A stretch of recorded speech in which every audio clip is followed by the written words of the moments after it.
Yeah.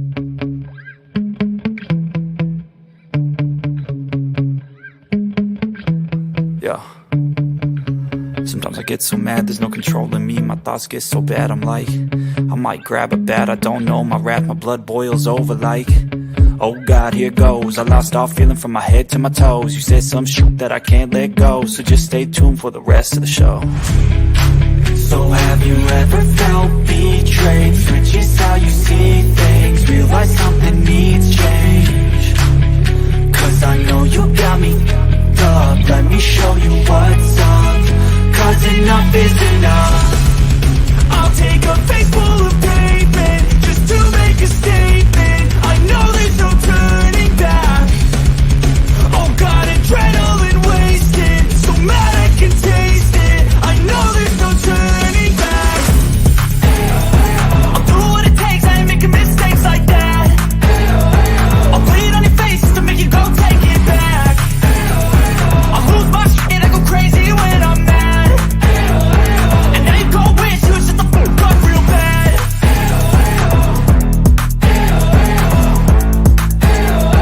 And now that I'm gone, yeah, I know there's no turning back.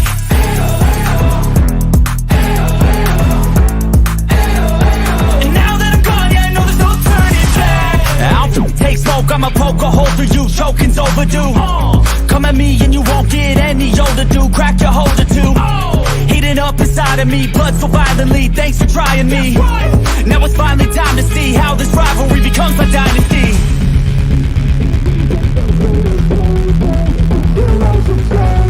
I know there's no turning back. Oh God, adrenaline wasted, so mad I can taste it. I know there's no turning back. I'll do what it takes, I ain't making mistakes like that. I'll bleed on your face just to make you go take it back. I'll lose my shit, I go crazy when I'm mad. And now you go wish you would shut the fuck up real bad.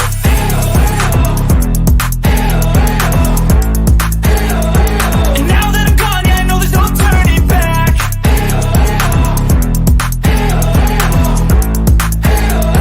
And now that I'm gone, yeah, I know there's no turning back.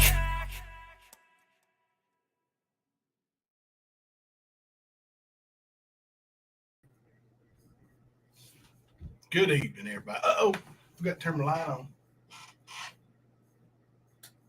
Now we're in business. Good evening, everybody. Move my microphone over here. I'm unprepared. Oh, I've been straightening my beard. No, I'm just kidding. I've been in there watching a little bit of Netflix.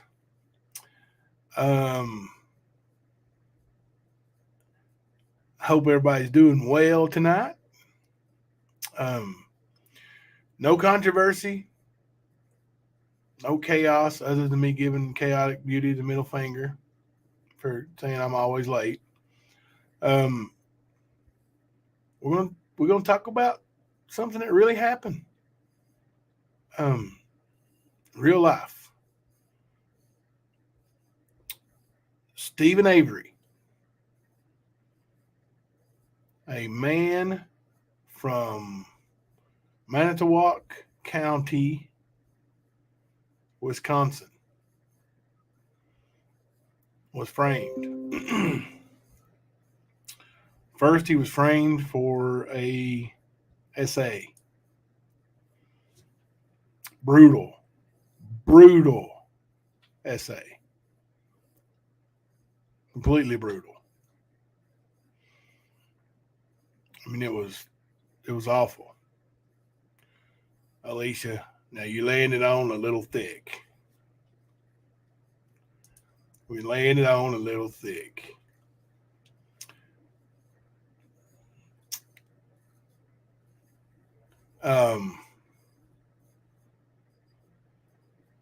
Hi, Gwen.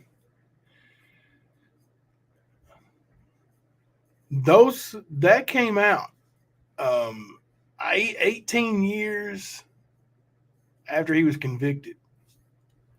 18 years after he was convicted. He was exonerated by DNA evidence. DNA that was discovered under the victim's fingernails and was positively identified to be another man's DNA, skin cells.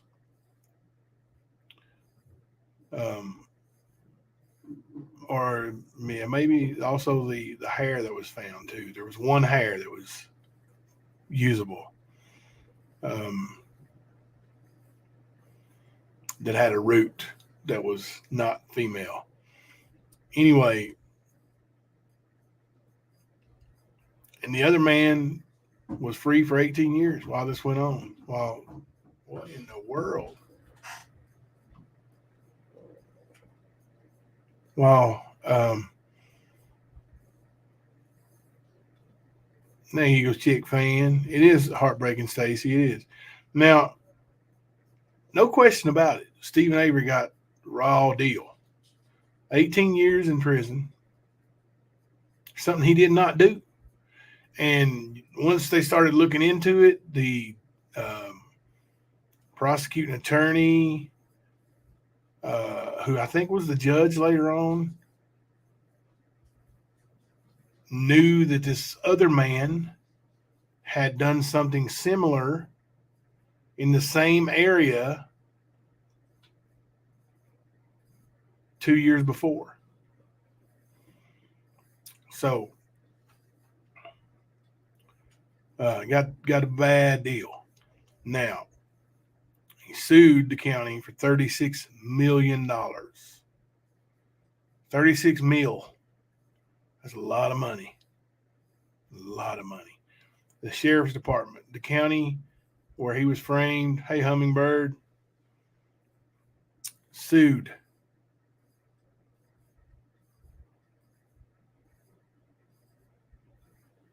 And was about to find out just what his monetary gains are going to be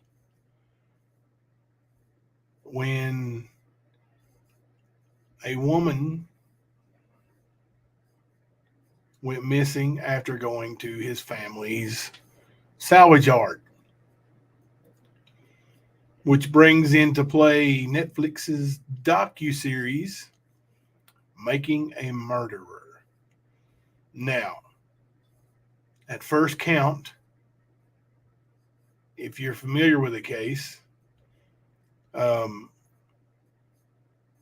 want to just get a rough estimate how many people think, by putting a 1 in the chat, that he was indeed framed twice. And the murder of the reporter for the magazine who came to take pictures at his family's graveyard, his family's junkyard. How many of you think he's innocent and was framed for that murder? Put a 1 in the chat. If you don't think he's innocent, don't put nothing in the chat.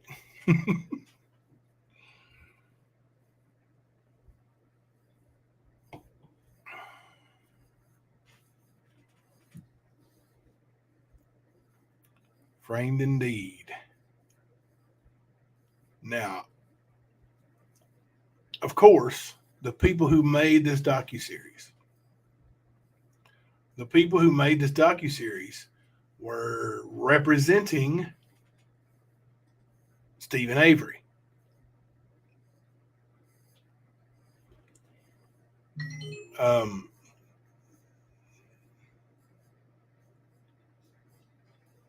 They want you to believe he's innocent. It's like his defense team.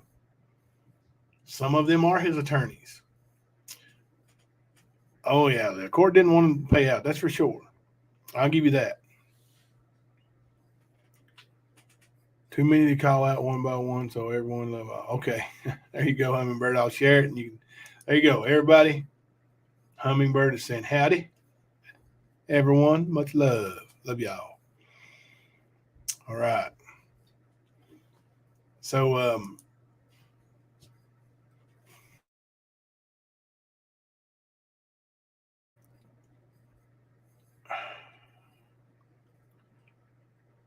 as with any case. Now, if you only heard the prosecutor, if you only heard what the prosecution had to say, if you only heard one side, and they worked on it for months and years and came at you with everything they have to prove one way or the other, and you don't hear any rebuttal, you don't hear any coming against it, just what they allow you to hear, then you know you're only going to hear what they want you to hear to make you believe one side of the story. Now, I want you guys to be honest. Be honest. How many of you have looked into the actual evidence that was used to convict Steven Avery and Brendan Dassey? Brendan Dassey is his nephew. One in the chat if you looked at both sides, not just Netflix. Netflix only tells you one side of the story. Netflix wants you to believe that Brendan Dassey was coerced, that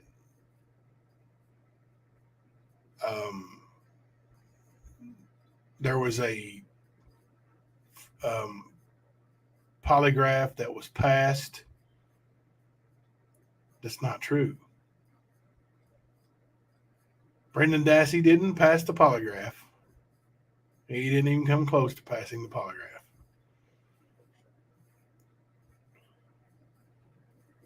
So many of you done research on outside of the Fluffy. I was told the other actual series, Convicting a Murderer, never actually came out, just a trailer for it. The other evidence you'll have to look up online through newspaper clippings. They're there. I Googled and looked through a bunch of it earlier. There's lots of evidence. So who wants to come on panel and argue with me about it a little bit? I mean, I'm ready to roll up my sleeves and play prosecutor here.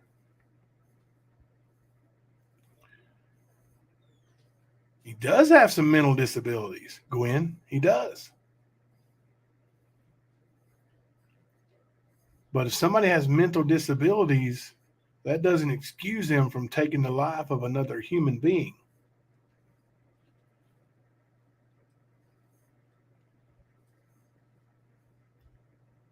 And I think, do your research, you'll see that people with a mental disability, such as the low IQ, is what they're calling as mental disability. Low IQ, very difficult for them to pass the polygraph test. Got one that agrees with me, mystery lady. I do think he's guilty. Now, do I think they fabricated some evidence? Yes, I do. But I do think he's guilty. Mental doesn't mean murder. No, it don't mean murder, but it don't mean that you can get away with murder either.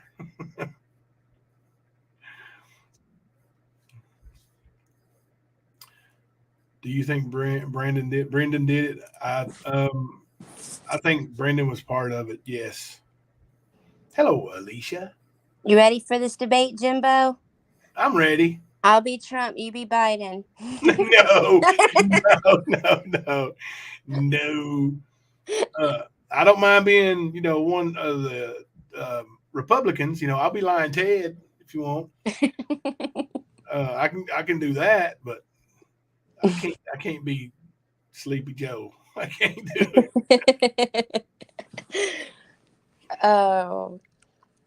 So yeah, I've been heated on this ever since I heard you say that you thought that he was guilty.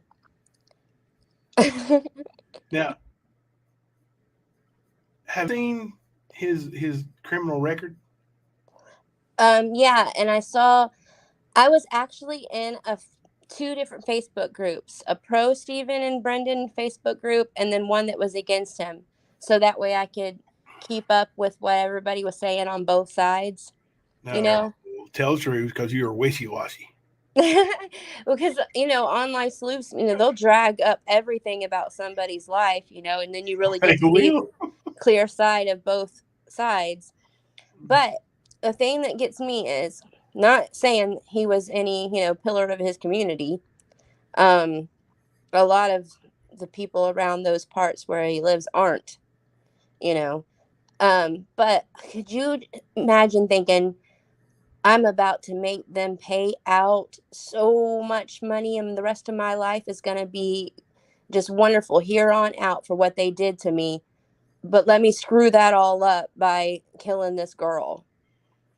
Well, I honestly, I don't think he would think about any consequences. I think he's evil. I think he's pure evil, and he wouldn't think about any consequences because he thinks he can get away with it. And I think that's what happened. Now, would a normal, intelligent person who is sitting on a cash cow and definitely going to be taken care of the rest of their life, would they do it? I don't think so. But Stephen Avery, I believe he would. Well, why do you think that he's pure evil? Because before you answer, I seen the stuff about skinning cats and things like that and stuff that he had done in his younger years and stuff. And as awful as that is, it's actually something that a lot of Southern boys did growing up. He's not a Southern boy. Well, that's true.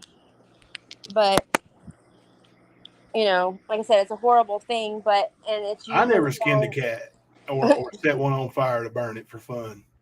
No.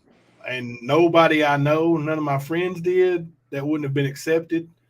That would have been a tail kicking for whoever it would have been a tail kicking from all my friends to whoever did it on a daily basis.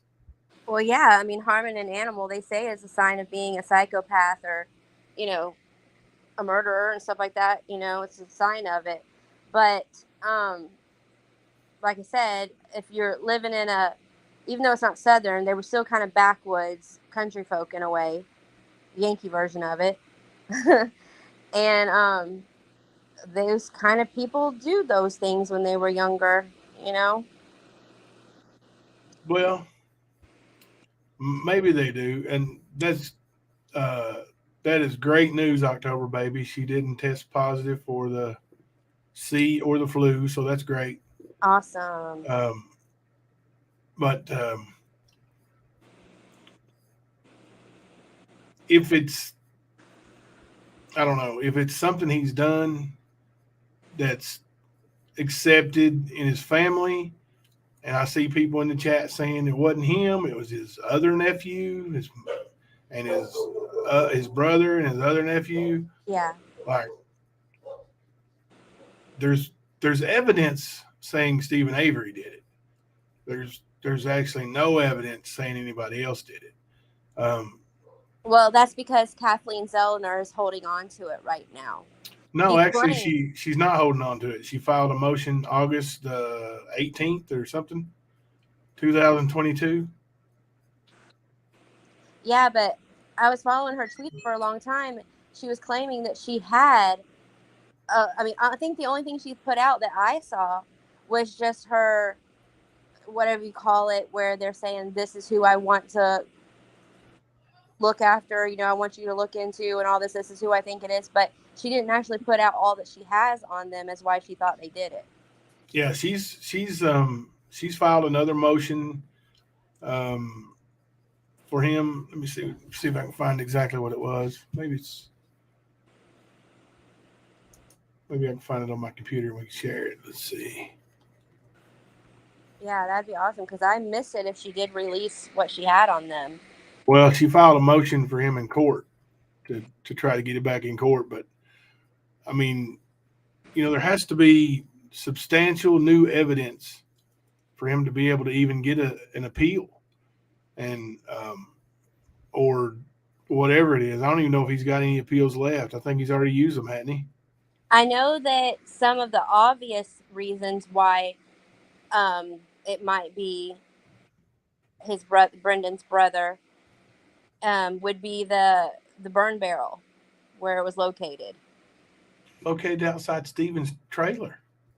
It was on the brother's property though. Because where Stephen's trailer was and where his sister Barbara lived are right there. And then the other second thing would be the witness that saw Scott and Brian. Hang on, I don't even know how to get rid of that. I don't even know what's playing. Oh, here it is. My bad. That's okay. The other thing would be the witness that saw Scott and Brian leave that morning with hunting gear and stuff like that. All right, let's see if see if you can hear this. Can y'all hear that? When I was playing it? Could you hear it? I can't hear anything. Oh, hang on a second. Let me start playing it, see if you can hear it.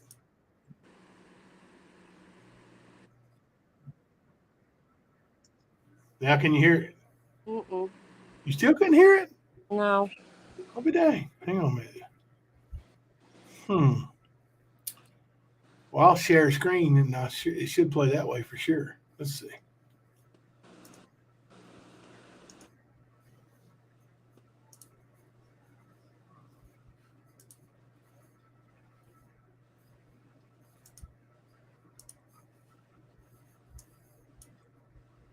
Compelling evidence has emerged in making a murder case. Avery is currently Can you hear it now? Yes. serving a life sentence for the murder of Teresa Halbach. Stephen Avery, the Wisconsin man currently serving a life sentence for the October 31st, 2005 murder of photographer Teresa Halbach, is seeking a new trial, with his lawyer claiming that new evidence shows that Avery's conviction is tainted. Halbach's death was at the center of the Netflix documentary series Making a Murderer. Defense attorney Kathleen Zellner claims in a court filing that the evidence points to another man who appeared in the show. Avery's nephew Bobby Dassey is a likely culprit. Two new witnesses have emerged in Mr. Avery's case with new and compelling evidence about a murder mystery that has intrigued a worldwide audience. Zellner wrote in a motion for post-conviction relief filed a Tuesday in Manitowoc County Court in Wisconsin. The rush to judgment and tunnel vision that led to the arrest, prosecution, and conviction of Mr. Avery is exposed by these new witnesses who provide new and undisputed evidence that directly links Bobby Dassey to the murder of Teresa Halbach and the framing of Mr. Avery. This is not the first time Zellner has floated the idea that Dassey, whose brother Brendan was a co-defendant in the case, was responsible for Halbach's death, and she made clear that the accusation is not the point of her motion. Mr. Avery does not have to prove who committed this terrible crime to receive relief. This is not his intent or purpose, she wrote.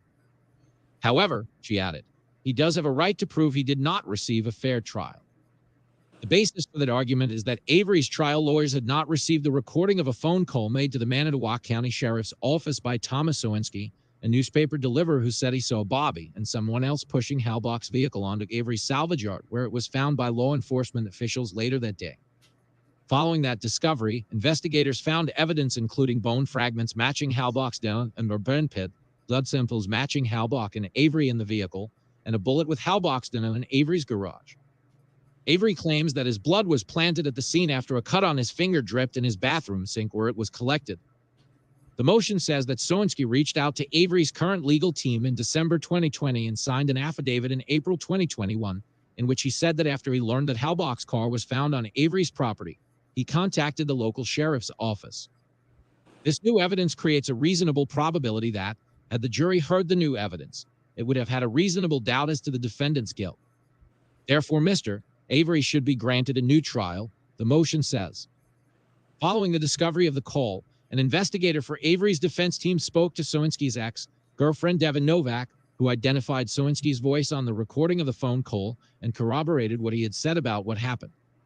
The motion also discusses another witness, Kevin Ramlow, who told Avery's defense team in 2017 and repeated in a sworn affidavit that saw Halbach's car parked in a different location on November 4th to the 5th, 2005, which means the motion argues that it must have been moved and planted on the Avery property before it was discovered on November 5th.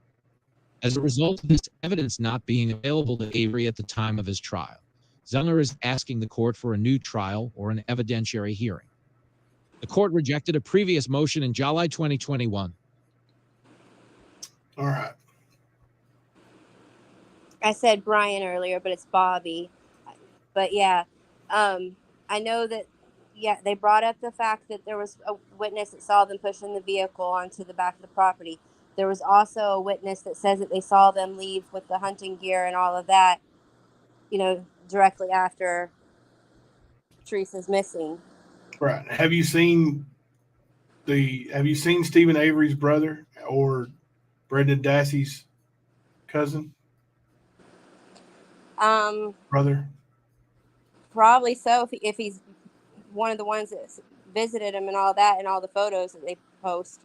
Yeah, I mean, I've seen it, and yes, Stacy, I think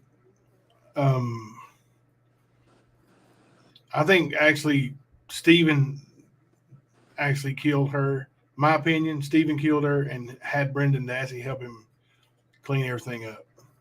But the thing is, if you look at those family photos, you look at the photos of Bobby, and I mean, Bobby looks like Brendan. Mm-hmm. Stephen's brother looks like Stephen. These people see these people, oh, but it was him. But they were, you know, yeah, we were 300 yards away driving by the junkyard. We saw somebody pushing that car, but it wasn't him. It was the other one. Come on. What about Kathleen Zellner saying that Brendan's PlayStation was active and running the whole time during when Teresa would have been killed? My son's PlayStation runs 24 hours a day, or 24 hours, 7 days a week, constantly. Leaves his game running with his friends talking on it the whole time. Never turns it off. So I saw that the reason why the convicting a murderer thing has never come about is because of everything that happened with coming out with Ken Kratz, however you say it. It's Kratz, right? I think. Oh, that dude was a dirtbag. And the dirty cop stuff and the death of the one, or suicide of the one guy. And then two of the cops came out of being dirty, you know, and exposed. Yeah, that Kratz guy or whatever, he's a dirtbag. That prosecutor, what was his name? He's a dirtbag. Like, there's no question, man. Like, it's full. I said, I fully believe that they manufactured evidence.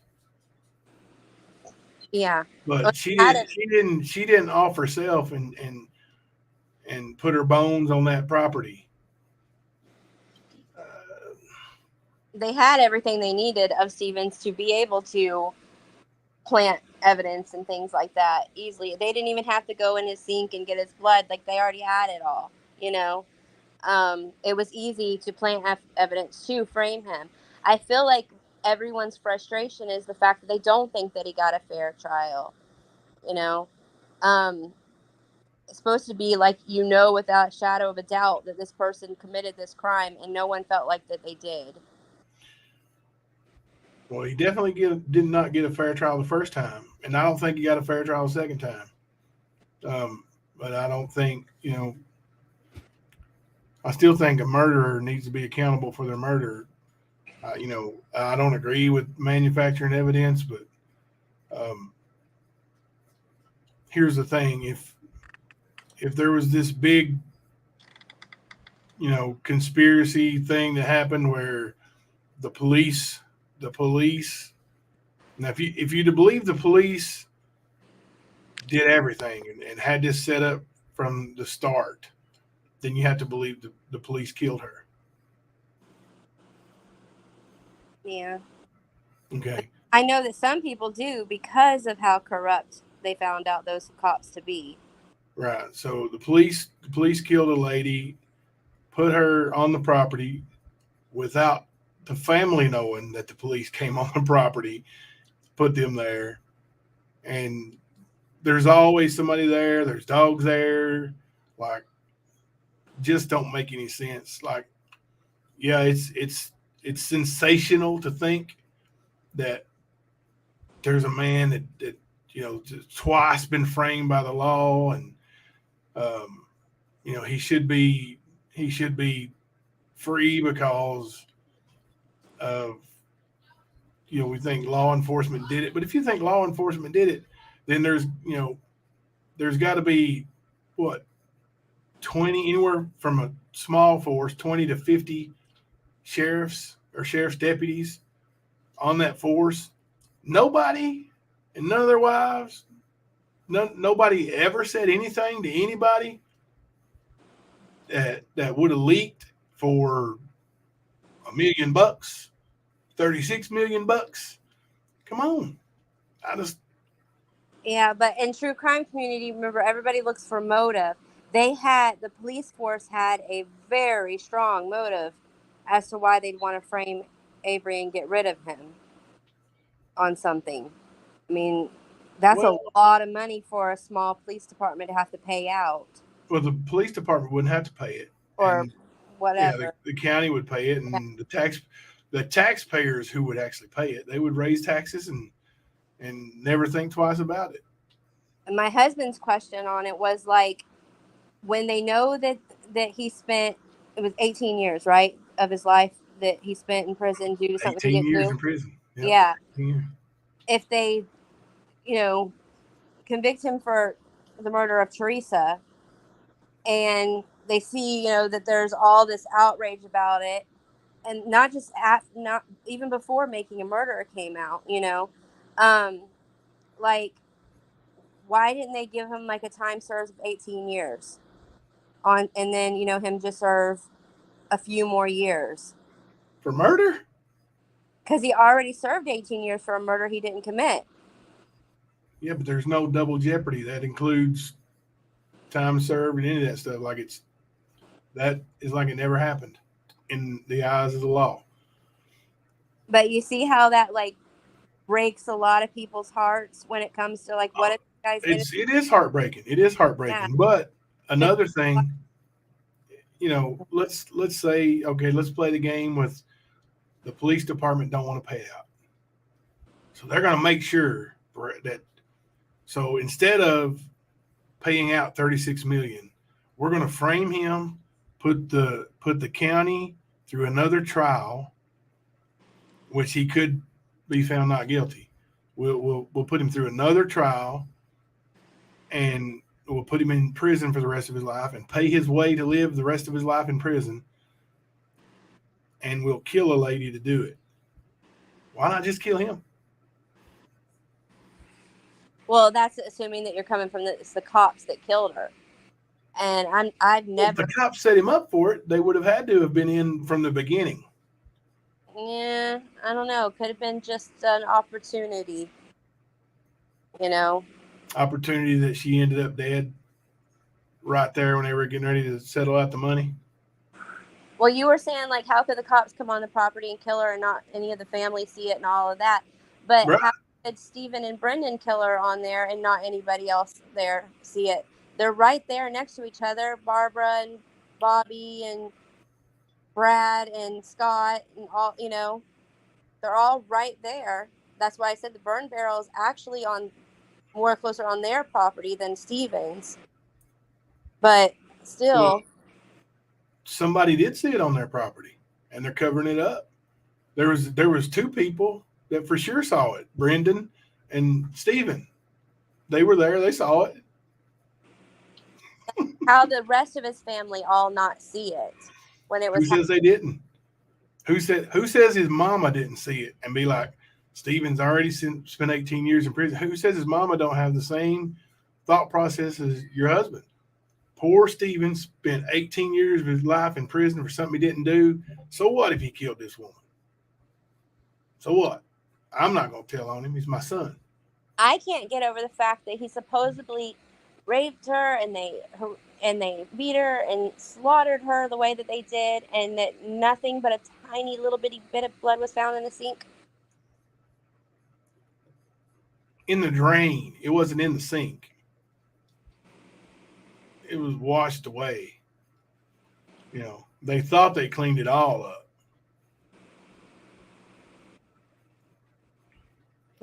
But I don't know about all the rape and stuff. How'd they even prove that? Was that even part of the murder trial? That's what Brendan said happened whenever they forced him to tell them a story. That's how I feel like. I feel like they made him come up with a story to tell with promise that he would just go home afterwards, and he just came up with He fully something. thought he was going to get to go home for sure. Yeah. He fully thought that. I mean, anybody who watches that knows he fully thought he was going to go home, but you know, I think he saw some things and helped clean up some things. And I don't think he was being completely truthful on that either, because you know he wouldn't take credit for doing some of the things, only that he saw it. Yeah. I mean, the way he described it, the whole thing from the time that they get her to everything that they do with her, and then of course, you know, dismembering her body to burn and all that, sounds like it would be a huge bloody mess, and that there's just no way that that's the only bit of blood that they would find. Mm-hmm.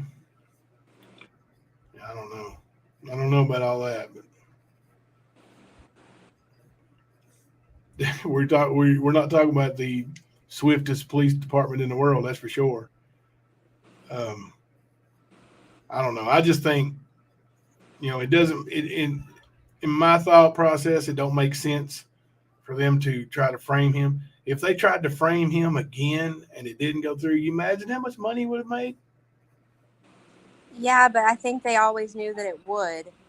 I mean, if he's got, like you said, a bad record, there were some people that still believed he was guilty of the first crime, even after they found out, you know, DNA evidence proved it wasn't. There were still people in the town that were still believing that he was.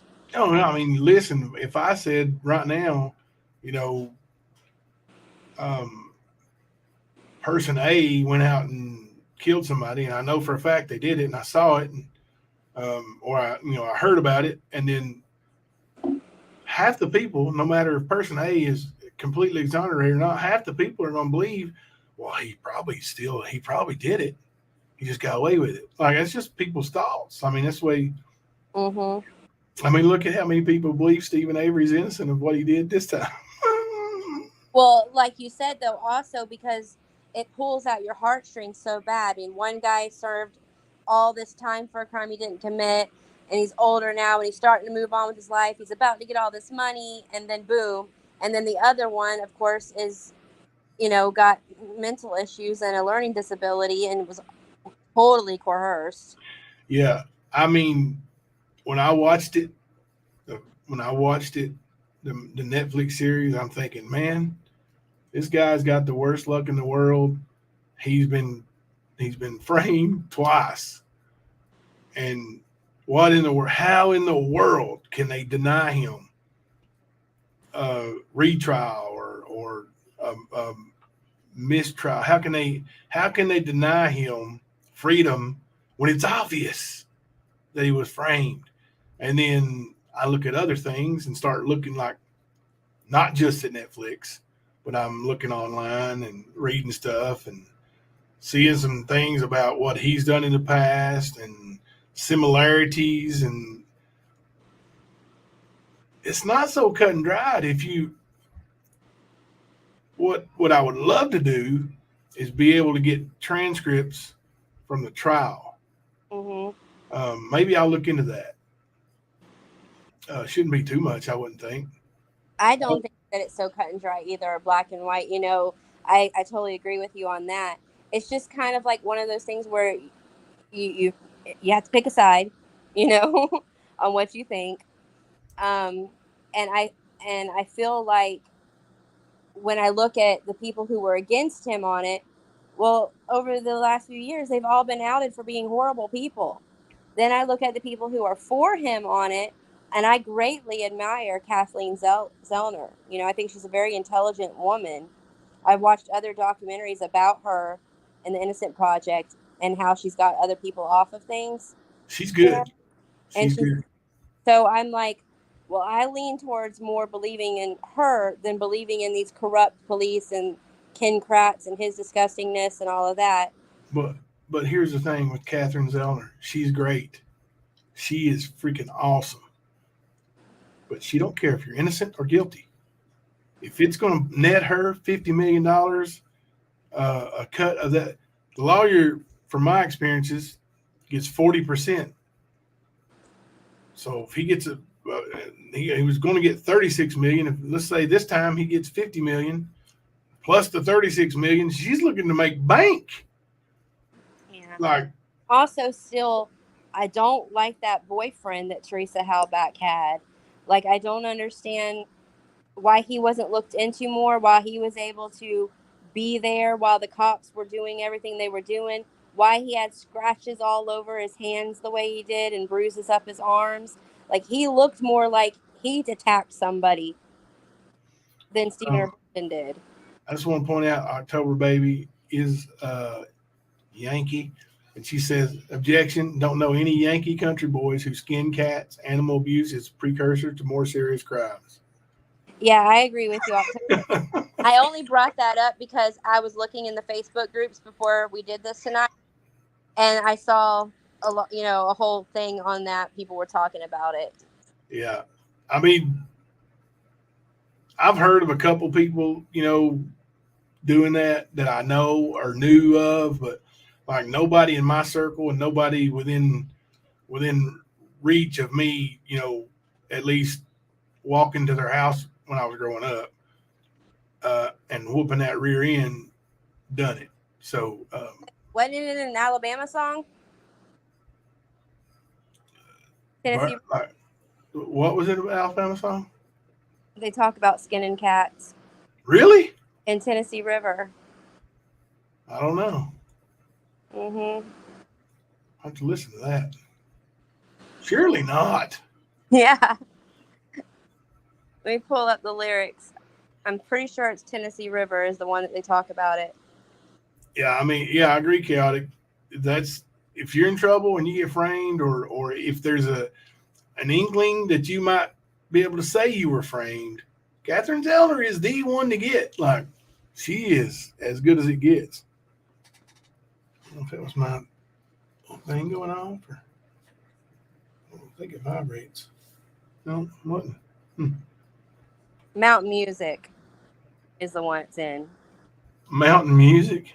Yeah. Climb along tall hickory, bend it over, skinning cats, playing Catfish. baseball. Okay, Catfish.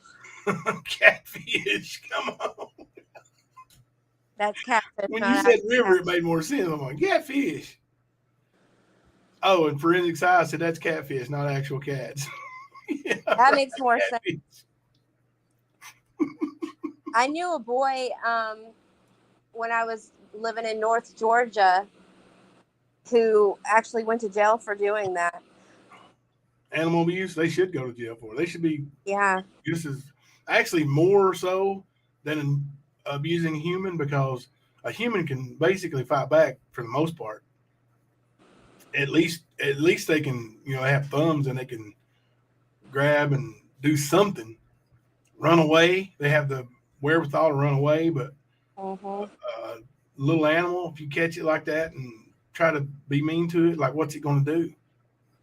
Especially if it thinks you're its friend, and then you hem it up somehow. Jimmy said something about free transcripts online. I don't know about free online, but I'm definitely going to check into getting the transcripts, and we'll go over this again. We may reenact Stephen Avery's trial. Jimmy, you can be Stephen Avery. Jimmy said, I believe if they would have just killed him, there would have been so many people looking at the police department. Oh, if they would have killed him, there'd been so many people looking at the police department. But framing him, they thought would be easier. I don't know about that. I think Jimmy has a point on that. People with, if they got murderous intentions and they're mad at Stephen Avery, they're not going to try to frame him for something like that. if that's the case, then I think it's more along the lines of what you said of opportunity. You know, dead lady, let's frame him. But I yeah, think that the police killed her. But I do see what Jimmy's saying about why if he would have just came up dead, murdered, then everybody would have pointed the finger at them. Oh, you killed him because you didn't want to pay that money out. oh yeah, I wasn't talking about them finding him. I mean, you got the police department involved in a small town, small corrupt town. Why not go to the funeral home and just do it right? I don't think he was the smartest crayon in the box, but I just think that he had to be smarter than not burning somebody on your property, putting their car on your property, leaving your blood in the vehicle. It's just, it's crazy. It's insane that he would do something like that. It is, but what was his IQ? 70. It was 70.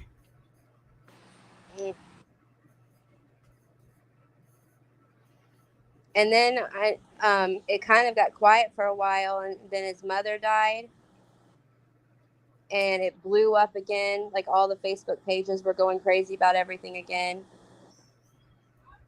But isn't there like a new documentary that's supposed to be coming out soon? I thought there was already a second documentary that came out about it. I couldn't find it though. I couldn't either. I thought like there was supposed to be not the one that you were talking about earlier that never Right. coming Right. out. I thought there was two already. Like I thought there was one that was like another. There is an update. Wasn't there an update, or is it an update on the end of that one that they just add to that series? But with the Catherine Zellner stuff. Yeah, that's what they were talking about. I thought that was supposed to come out last year. And then I thought, okay, well, maybe it got pushed back because of the C thing. But now we're almost at the end of 2022 and it's still not out yet. So I wonder what's up with that. No, Lane Polson thinks I think like a crooked cop. Maybe that's why I'm not a police officer. I don't know. Abuse of power. I don't know. Well, it's good to have these type of, debates and stuff where we put our ideas out, because I always give everybody the benefit of the doubt. I want to think that everybody is innocent, and I don't trust our government for nothing. So I'll overlook a lot of things that you see that I don't see, Yeah.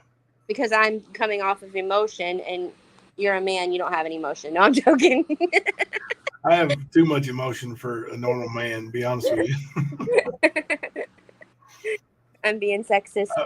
Yeah, you are really. I don't know how many times I've done this right here while I cried a little bit and then come back, I've seen it. Yep. Yeah, it is good to get more perspectives. Anybody else wants to come up with another perspective, that's fine. It's not just black and white, like you said, either guilty or innocent. There's so many different angles that people think. And, I never really even thought about the police until we started talking out loud, being possibly, if the police framed him, why wouldn't they just,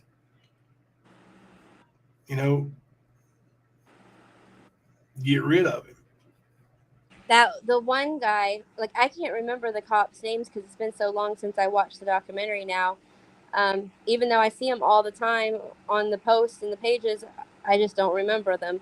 But the one guy that kind of looked like he might be Indian or something, the darker hair, dark skin, the one that called the license plate in and all that. Yeah. He looked so nervous through the whole entire thing. I mean, to me, he had guilty written all over his face. Yeah.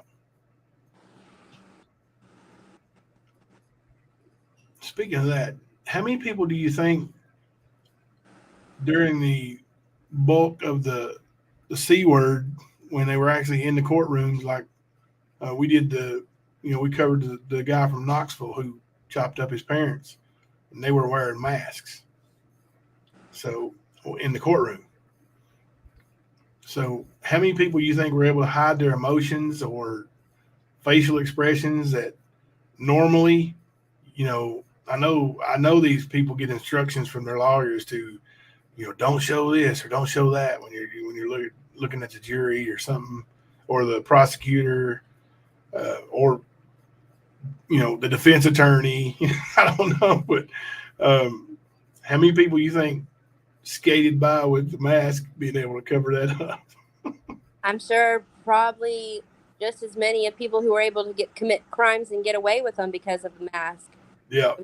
So easy to throw a mask on and glasses and a hat, and they can't find out who you are. Under Your Scar says there's two seasons, 10 episodes in each.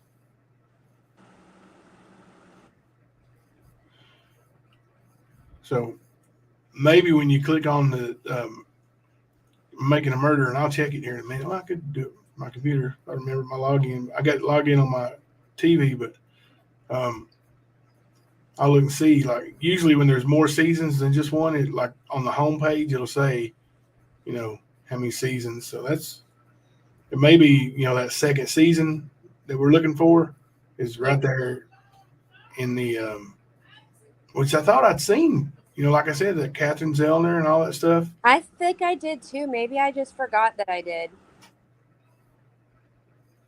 I don't know. I watched so much.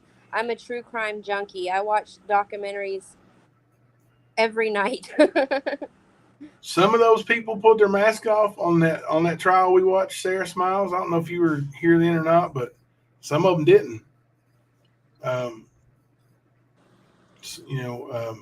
Which if he took the stand, which I don't think he did, the guy who committed those crimes, and I can't remember his name right off the bat, but he I don't think he took the stand. He wore his mask almost always. Let's see. And that's even when you're sitting there in that chair, if you don't take the witness stand, the jury still looks at you. What was his name? Let's see. Knoxville. And that kept us, I don't know what happened, but we were going to go over that guy from Harlan too, Damon Stevens, and we never really got to. Something came up, and let's see, Knoxville.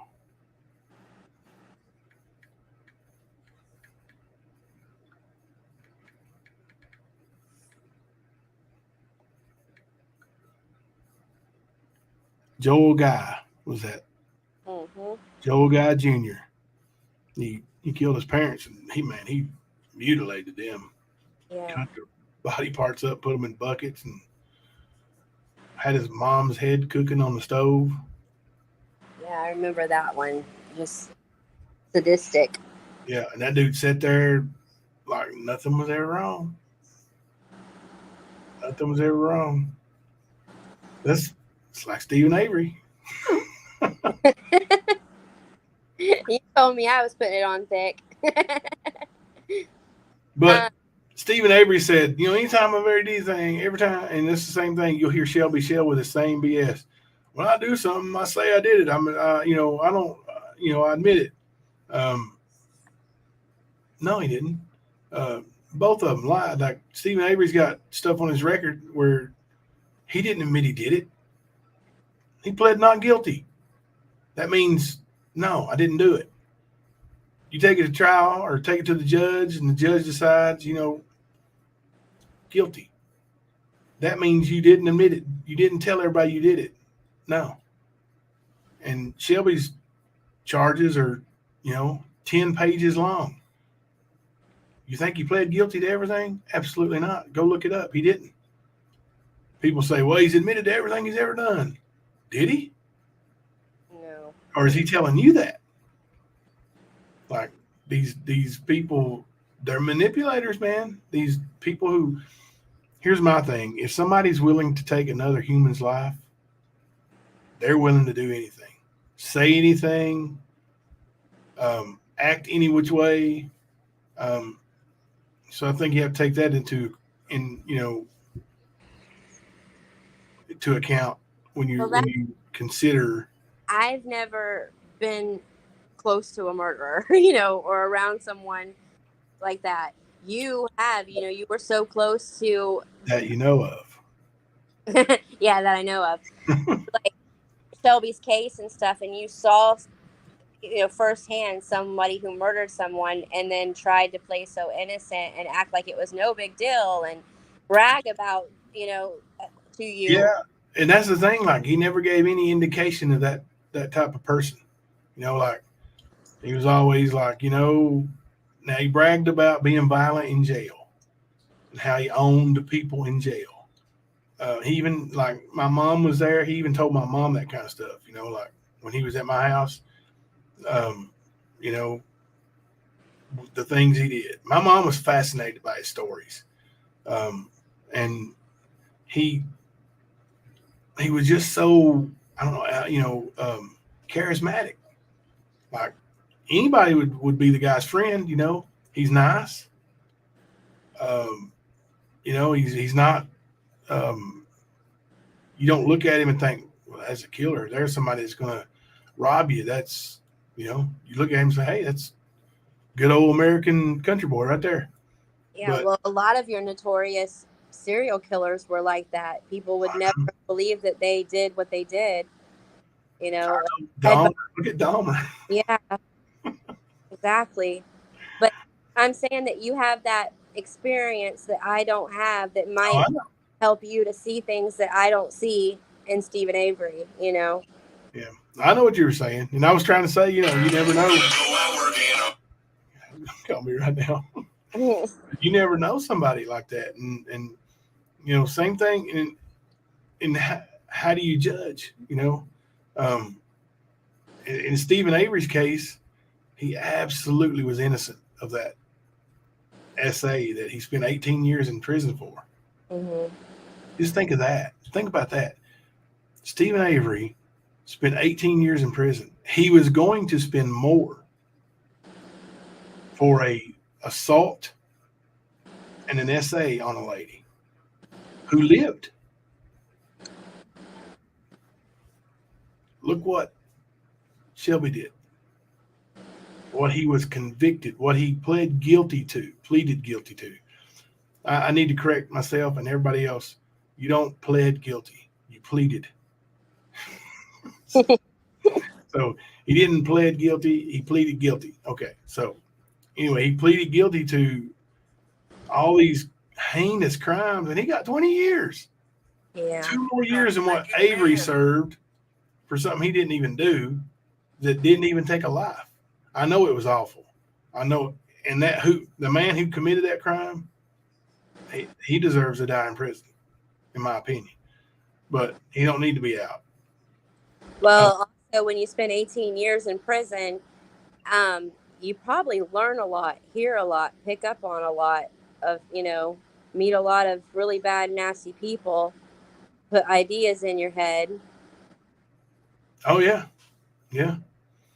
It's untelling, you know. And we what we'll do next week, sometime maybe Monday or Tuesday, we'll come back to this. I'm gonna try to see if I can get the transcripts somehow. They may be online for a case like that. You may be able to find them online because that's, you know, a famous case. Somebody may have bought them and put them out there for somebody to see. So Maybe on Reddit or something, because I do feel like I've read like a lot of stuff. I remember having a whole bunch of files. It's just been so long ago. I've slept a lot since then. I need to brush up.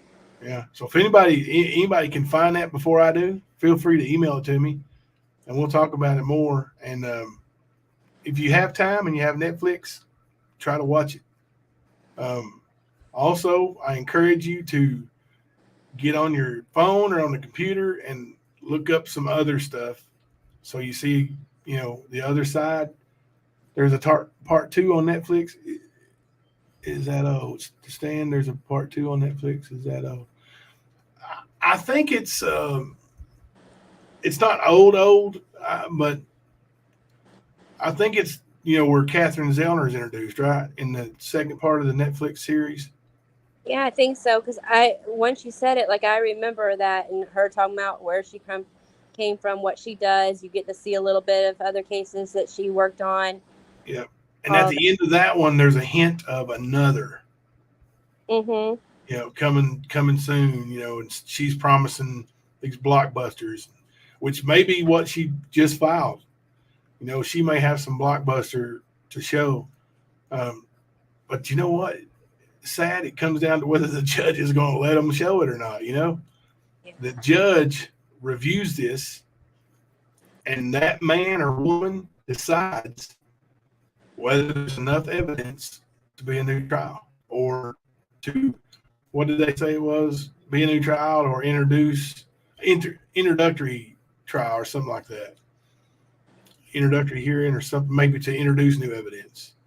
And that's another thing that aggravates the court of public opinion is the fact that they won't hear anything else. They're like, we got them, and we're not hearing nothing else. Yeah, it's sad, and that's another thing. Like, I want to tell people that all these people who believe, like Stephen Avery, has tons of evidence, at least that there could be a conspiracy against him. Mm-hmm. Shelby Shell does not. If people think Shelby Shell is about to get a new trial, they, got some oceanfront property in Arizona. And I stole it from George Strait. It's hard, and they'll tell you it's hard. Under the scars, I'm looking for transcripts to the Stephen Avery murder trial where he was convicted of the killing of, what's her name? What was her name? Teresa Halbach. Teresa Halbach. Yeah, that computer was reading it off, mispronouncing names. Yeah. Yeah. I mean, also, Stephen didn't say that he was guilty, and Shelby did. So that's a big difference too. Yeah, and he pleaded guilty. Like, he waived his right to an appeal. There is no appeal, period. Yeah. Stephen Avery. Shelby. Yeah, I sort of say that didn't happen. You want to tell them what you think? About what? Mama C's on your side, Alicia. What is it? Stephen Avery, guilty, ain't he? No, he's not. The man is innocent. That's what I've been telling Jimbo, but he's starting to make me doubt myself. Don't doubt yourself. This man has not got one sense about any kind of case. Let me just tell you about my husband and me. When that one case, the Anthony case, Casey Anthony, we're going to go over it Thursday. No, Casey. listen. We watched that case from the beginning to the end, and I kept saying she's innocent. She's innocent. She did say that. She's innocent. They don't have nothing against her. She's innocent. He kept saying, no, she's guilty. She's going to prison. I said, no, she's not. She's innocent. And he kept saying, they've got stuff on her. I said, they don't got nothing on her. They've got her in jail. She's not admitted to nothing. She's not changed her story. They have no proof on her. All they got is she's an neglect mother. That's all they have is she's not a good mommy. Well, there's a lot of those out there. So you're going to put her in a murder? You're going to charge? They didn't have no proof on her. She's guilty. Guess what? When the verdict came in, I looked at him and said, who was right? He forgets that I watch all of those FBI cases. I've watched them for years since we got married, and, I had some time on my hands, when he was at work or I was home, because sometimes we worked opposite shifts, so I would watch them constantly. Yeah. So I know some things. And I'm telling you, they had nothing on that girl from the beginning to the end. Preview for Thursday night. Casey Anthony. I will be in here Thursday night. I'll make sure my dogs get done early. I will be in here because that girl is innocent. And 12 people from 12 people, Her peers. said she was innocent. So what's to argue about it? She's innocent. Everybody in the chat is saying guilty, but you know what? How in the world was she found innocent? Tell me. Because Like, she didn't do it. The whole world thought she was guilty, except for 12 people on that jury. And me. And Thelma. Let me tell you something. And Jose Baez. Listen, You have to look real careful. The girl sat in jail. They questioned her. They put people in there to see if she talked to them. She never talked to none of them. She kept to her story. The girls in there would talk to her because you talk to girls in jail that's been in trouble. You do. You Oh, talk. if that was been in there with him, she knows. I know. I know all about all kinds of stuff since I got in there and got out. I was in a federal jail, guys. Them living hard. Let me tell you something. I know that federal prisoners can't lay on the floor no more than one day. Did you know that? I didn't know that. I didn't know that either. Because there was a girl in there and she was a federal prison. They left her in there for an extra day and she started throwing a fit. Do you know it's against the law for you to let me lay in here anymore? And do you know they moved her? Right then and there, she got moved to a bed because federal funding will be That's pulled what from they you. told y'all. That's what No. they told y'all. They Federal funding. took her to the gas chamber. They will get their funds pulled if a federal prisoner lays on the floor more than one day. Oh, honey, OJ, innocent, guilty. Innocent. OJ Guilty either. OJ's The innocent glove too. did not fit. The glove did not fit. See how Does it is in Mama- my house? Does Mama C know that Casey Anthony's own parents ended up coming out later on and even saying they thought she was guilty? Yeah, she knows.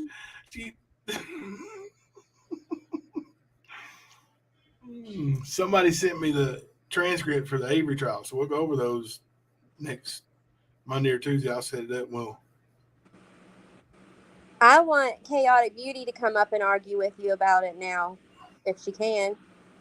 I want to hear her side. Chaotic Beauty. Let's see. Because I got to drop down. I got clothes to do, packing to do. I leave tomorrow night. Sweet. Yep, I did all my running around today, so I got to get everything done, get all packed up and loaded up and everything so we could head out tomorrow night. Chaotic's in bed. We'll get on that. We'll get on that OJ and all that, and the Stephen Avery. We're going to finish up. But Sarah Smile said, "I wish I knew the story so I could argue with you." Casey Anthony, the Casey Anthony case. Let me tell you something. When I was talking about it in the car, about what we're going to talk about tonight, and then I said Thursday we're going to talk about Casey Anthony, and Mom said started immediately with her, just like it went down right now. And Molly's in the car, and she goes, "What are you talking about?" I said, "Molly, this woman was found not guilty of killing her daughter, and by a jury of her peers." And Thelma said, "She was not guilty, Molly. She didn't do it." And I said, "Molly, the little girl was missing for a month, and she didn't tell anybody." Molly, right there, Molly goes, "She's guilty." Right. Guilty. That's more than just being a bad mom. Right. Like, and I said she should at least been in prison for that. And Thelma said, "Well, she served 2 years waiting on trial." Yeah, okay. She was made a celebrity. She got off because she was purty. That's what I told Molly. I was like, she was so pretty and good looking.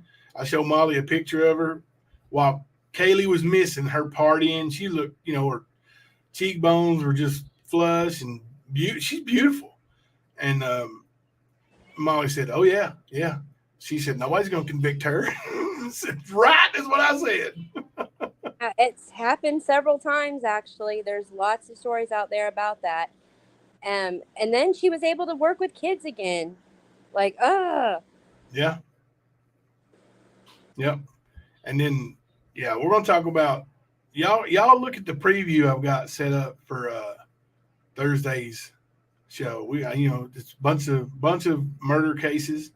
I've got Avery on there again. We'll touch on all of them. OJ, Scott Peterson. Thelma thinks he's innocent too. I know. I heard that, blew my mind. Yeah, me too. Casey Anthony, and Shelby. So we're going to talk about put her daughter in the trunk. Oh, I thought she was making fun of me. Yeah, she did. Casey put Kaylee in the trunk. Yeah. I think Mama C just trusts the way the system works too much. She does. She does. Yeah. You know, you think, and that's what I'm saying about how it's so hard to get a jury to convict somebody because they're instructed if it's not dirty. They're instructed, you know, what they can and can't factor in. Mm-hmm. Everything you hear, they don't get to hear. Yeah. Some of it, they hear it and are instructed. You have to ignore that. Mm-hmm. So it's, you know, back in, you know, Wild Wild West, they just pull them up with a horse right up to a rope and get it over with, son. There ain't no retrials. Yeah. Right. I don't know if I really agree with that. Well, I don't either. on some cases I have, you know, like the Letitia Stout case that I was, you know, talking about on my channel. Yeah. Like her, I definitely feel like whatever, you know, hanging or shooting, however they did it back then, you know, some of these P's, I know you two don't like that word, but you know what I'm talking about. Yeah. That, you know, did it, you know, like I feel like they should be beheaded or something, you know, like I do too. get to live the rest of their life. Casey Anthony has a book out. I don't know about the book. I do remember watching her parents coming out, you know, and saying that they believed that she was guilty.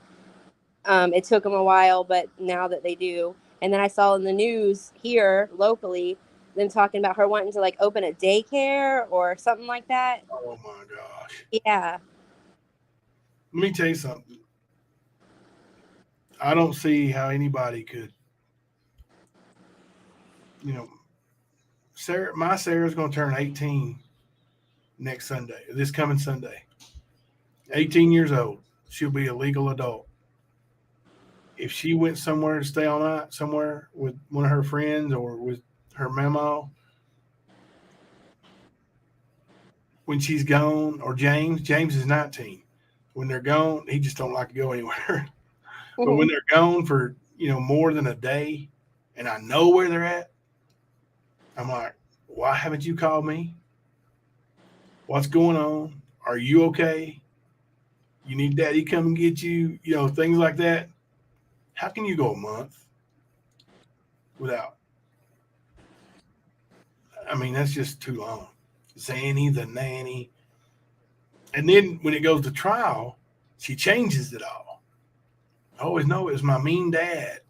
He let her drown in the pool, and we covered it up. Mm-hmm. Really?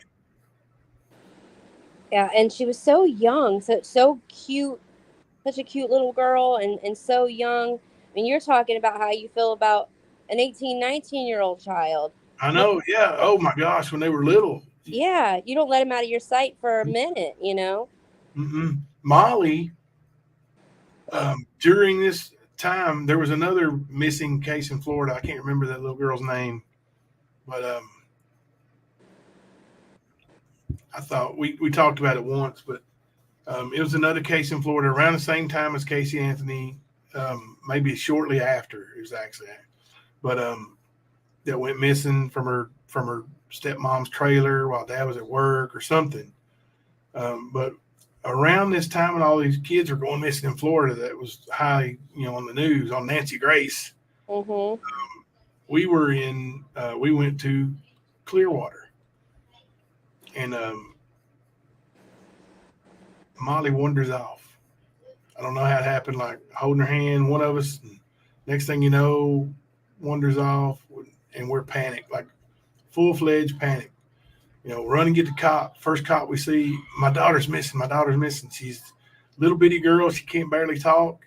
You know, please, you know, I mean, my heart was gone. I thought, oh my God, not me. Yeah. The cop looks at me and goes, oh, don't worry. This happens all the time. Not to me, it don't. You know, and he gets on his little thing there and he goes, look around. And, you know, seemed like forever, but it's probably a minute later. Somebody gets back to him and goes, oh, yeah, she's over here on the pier, you know, shopping. So we went down through there, and there she was at somebody's little booth on the pier trying to buy something with no money, in a diaper sagging, like where she'd been in the water. Yeah. But terrifying. Terrifying. How can you let a little girl be gone that long and not panic? Yeah, and there's been other cases. Somebody in the chat, what's the little girl's name in Tennessee? Same thing. She went missing, and the mom didn't report her for so long. And that's one that I can think of off the top of my head that was really big there. What was her name? Why am I wanting to say Brianna, but that don't sound Sabrina? No. I can't remember. But as soon as you find out that a child's been missing for so long and the parents didn't report them, you know right away they're guilty. Yeah. It's a dead giveaway. Yeah.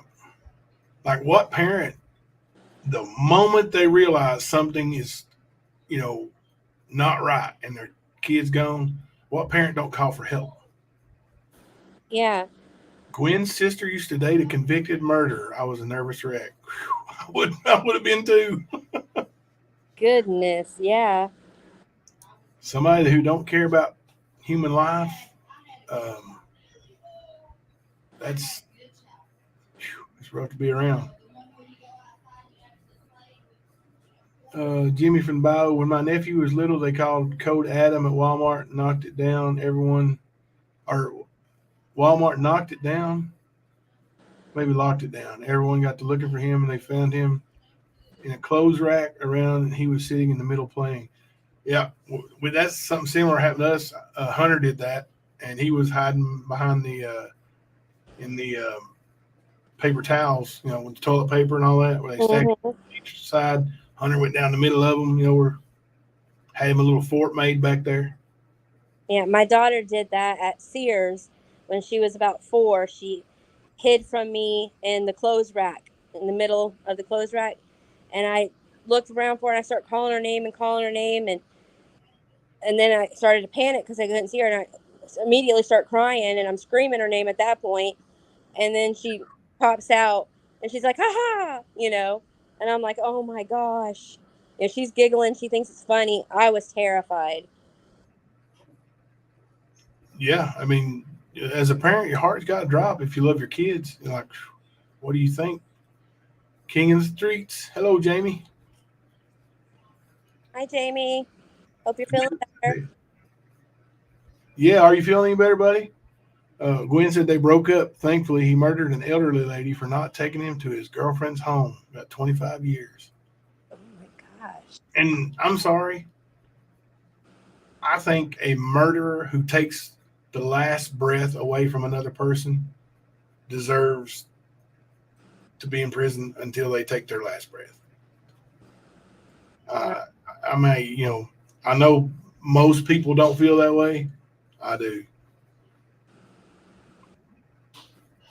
Especially if it's cut and dried, even with Stephen Avery, where there's, possibilities that there was a frame in or something, or anything could be wrong. I don't see that, but some of these people who get up and just say, yeah, I did it. What are you going to do about it? They don't never deserve a free day again. Yeah, there's like the old school conservative side of me that's like, eye for an eye, tooth for a tooth. You commit a murder, you should be put to death. No waiting 10, 20 years. Just if they know you did it without a shadow of doubt, put you out. Yeah, but then there's the death penalty too. But then there's the Christian side of me that's all like, well, they deserve a chance to, ask for forgiveness and cleanse their soul and, not spend eternity in hell. That's true too. But while they're on trial and after their conviction, when they're going to jail, while they await, even if it was a week before they were convicted or put to sleep, I hate to say it like that, but yeah, they have that chance to repent, ask God forgiveness. The two men hanging on the cross next to Jesus, they didn't, have a chance to straighten their lives out. Yeah. but they did have a chance to repent. True. You just wonder how if they know they're going to die in a week, you know, and they've heard the gospel at some time, if it's true repentance or if it's just repentance out of fear and they don't really mean it. Right. Because You know, God, you're gonna die, so, oh God, please help me. yeah, Yeah. That happens a lot. That happens a lot. Maybe we'll have a Christian discussion one night about how people believe versus, maybe what would Jesus do type thing, or such as the death penalty. Because that's one thing, a real sticking point for a lot of the people who advocate for no death penalty is, that they don't believe that God wants that religion, So mm-hmm. it'd be a good discussion. Maybe I can get Jimmy on panel. He said jailhouse religion. Right. Yeah, that's what I was going to say, Jimmy. It's like there's a lot of people who find this, jailhouse religion, and stuff in Christianity, and they say that they turn their life over for the Lord and stuff, but then they get out and they go right back to the same life again. And so to me, that there was never any real change or rebirth. It was just, I'm scared at this point, and maybe it'll show me good behavior and get me off earlier type thing. That's right, Jamie. Today you shall be with me in paradise. Yeah. Have you heard the jailhouse phone call when Shelby called me, and he was talking on, I kept kind of going, yeah. One of the things I said to him was, that I was a Christian and I found God and I'm going to church, and that's the best thing he should do is give his life to the Lord, something like that.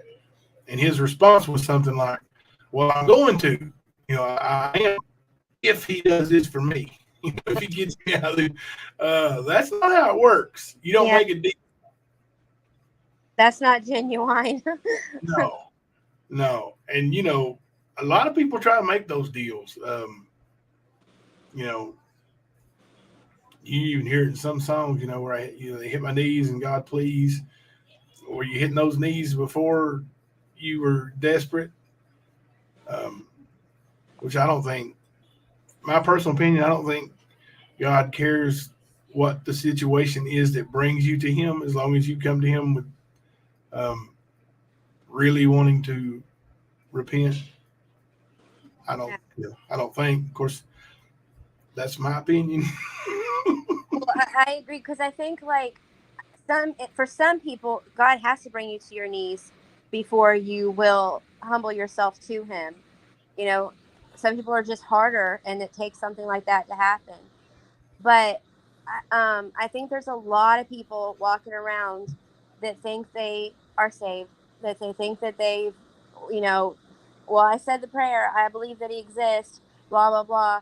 So I'm this Christian, that aren't, because there was never a real true repentance and rebirth and turnover to serve God through faith. It was just, like a lot of children, for example, they hear the story, their parents tell them, or they hear the preacher in church, and they're like, well, I don't want to go to hell. So yeah, I'll say that prayer, Yep. And they have no idea what they're doing and what it really means. And then they spend the rest of their life thinking that they're secure when they might not be, Oh yeah.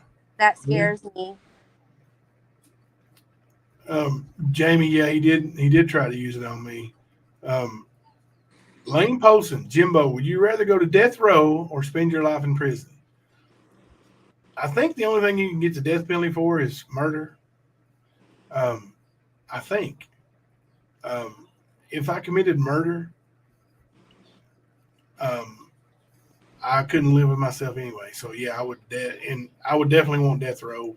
I wouldn't want to spend my days behind bars, living with what I did and then, dying a cold, lonely death. I'd rather just go ahead and get it over with. When Chris Watts killed his wife and children, his pregnant wife and children, I saw there was a big debate. Some people wanted him to get the death penalty and be taken out, while others said no, he should have to live with what he did for the rest of his life. Yeah. And I thought about that, and I was like, yeah, I think it would be more torture for him to have to sit there in that cell and think about what he did and what he had, and gave it all up for a hoochie. Yep. It definitely would be more torture. My thing is, my way of thinking is, you took the last breath another human being is capable of taking. You took it away. You're the reason they don't have another day on earth. So my way of thinking is, in a death penalty state, you definitely deserve the death penalty. And if it's not a death penalty state, I think you should be behind bars and until the day you die. Yeah. You take another person's life, and they, that's, for me, that's the ultimate. But the reason they, fight that so strongly too is because they don't want people wrongly convicted being killed. That's one thing. And that Can you imagine how many have been wrongly before DNA and all that stuff? How many people actually died that were innocent? Yes. And that's really scary to think about. Yeah, it is. It is. That's the only drawback I have whatsoever with those capital punishment, the be all end all, is the possibility that it was somebody else. I think if there is no doubt whatsoever, and I know it's hard to, how do you decipher one from the other? Like, if they're guilty beyond a reasonable doubt, supposedly. But I don't know. No, it's tough. It's a big debate. It's a big debate. Yeah, because there is framing and stuff that goes on. I mean, there's people that's been framed with DNA, and then found to be completely innocent. So if they would have put that person to death, that'd have been horrible. But at the same time, I've also saw people who's murdered people and got up and proudly admitted that they did it. And I'm like, yeah, that person should be put to death. I heard this before. I'm not 100% sure. Maybe you could tell me. If somebody pleads guilty, does that take the death penalty off the table? I've heard that. Well, in Chris Watts' case, when he pled guilty, he had to ask not to get the death penalty. He had a request not to get it. And then the judge asked Shanann's parents how they felt about it. And Shanann's parents said they did not want to be responsible for his death. Yeah. And that's another thing that comes into play with the death penalty. Another human being has to take that person's life too. Yeah. If I know there's the injection, somebody's got to put that in there. Somebody's got to flip the switch. Mm-hmm. And that's Lane just asked, would you be an executioner? I would not. Oh, gosh, no. Mm-mm. Stacy said, if you don't have a heart change when being saved, you will not change. So then the question is, were you really saved? Did you mean it when you asked God to save you and forgive you of your sins? Yeah, I mean, the Bible says you know them by their fruits. When you see people walking around saying that they were saved, and they've repented and, went through the rebirth and all that, and they're a Christian, but you see them living just like the world, it kind of makes you wonder, there should be something different about you that people can sense, see, notice. Jimmy said, do you think a person will know that is getting close to your time to pass away? Maybe an elderly person might know. I felt like I was going to die a few times. Me too. When I had the C word, it was the scariest moment of my life. You know, when they come in that room and they say, okay, you need to get on the phone, video call your wife and kids, and tell them this might be the last time you talk to them. Mm. And then we're going to put you on this ventilator. That's scary. Yeah. You make that call and you don't tell your kids what's going on, but your wife knows. You know, it's hard. It's hard. And then, but I fully believe that God was in control, because before they came in with that ventilator, a couple hours later, my stats went way up, double up. My oxygen went way up. It was almost I didn't even need any oxygen. You know, so, and, you know, other things too, but, you know, it wasn't nothing they did any different, you know, so. I had a couple of panic attacks where I thought this was the end. You know, I thought I was having a heart attack and I thought this was the end.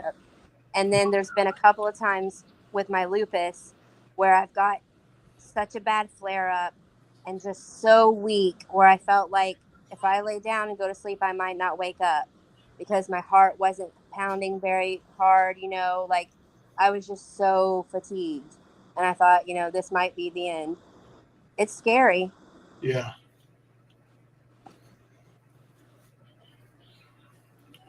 That's why it says, come out amongst them, be ye of separate people. You know what? I have something to say when it comes to Jamie. Okay. I told you before, Jimbo, several times when, you know, he was being ugly and doing the things that he was doing and stuff. When me and Jamie weren't getting along? Yeah. And I said, I'm going to keep praying for Jamie, because when I say that you will know them by their fruits and things like that and stuff, and that they should be different from the world and things like that, at the same time, people can backslide and people can be just as saved as they can be, but start doing some things that they shouldn't do and acting ways that they shouldn't act, and backslide. You know, we've all done it because we're not perfect. But Jamie, through his screaming and through his cussing and through his being mad at everybody, there was something in him, and I don't know if it was soul to soul or what, but I told you this months ago. I thought through prayer he could be redeemed. I told No Fear that. I told a few people that. You've told me that several times. Yes, and I didn't give up praying for him because of that. So when he, you know, turned over this new leaf and apologized to everyone, my heart was just singing. I was in tears because I knew it was possible with God. Like I could sense that he was a brother in Christ, but he was backslidden and angry. Yeah. And I've seen people, like, I used to play poker. I don't play poker anymore, but and mostly because I just been all the time I would have been playing poker with my family. So, but anyway, it's not that I have a gambling addiction. I have zero interest in any kind of gambling, but just for fun. But anyway, there was a guy I used to play poker with, and I'm trying not to give it away who he is if anybody that knows this area, but he was so nasty, just a filthy, disgusting cuss word. Like more cuss words come out of his mouth than non-cuss words. Like you had to, you know, weed through the cuss words to actually hear what he was saying. That bad. Yeah. You know, smoking, drug use, selling drugs, He got run out of 2 or 3 different poker houses for selling drugs. Just terrible human being. And one night, he asked me for a ride home after poker game. Final table came down to me and him. I said, yeah, I'll give you a ride home. So on the ride home, I was just trying to make conversation. I was like, I know you from somewhere, man, like other than poker. And he goes, well, I used to be a preacher. I'm like, a preacher? Really? I said, dang, man, why don't you never talk about that? He goes, well, I don't want people to know. I'm like, because of the way you act? He goes, yeah, I'm ashamed of it. I said, that should tell you something, man. Like, if you're ashamed of the way you act because you used to be a preacher, then maybe you would rather be a Christian than the way you act, Yeah. And I don't know where he's at now. I ain't seen him in years. And he's local, so, he may have even passed away. He was a really, really large person.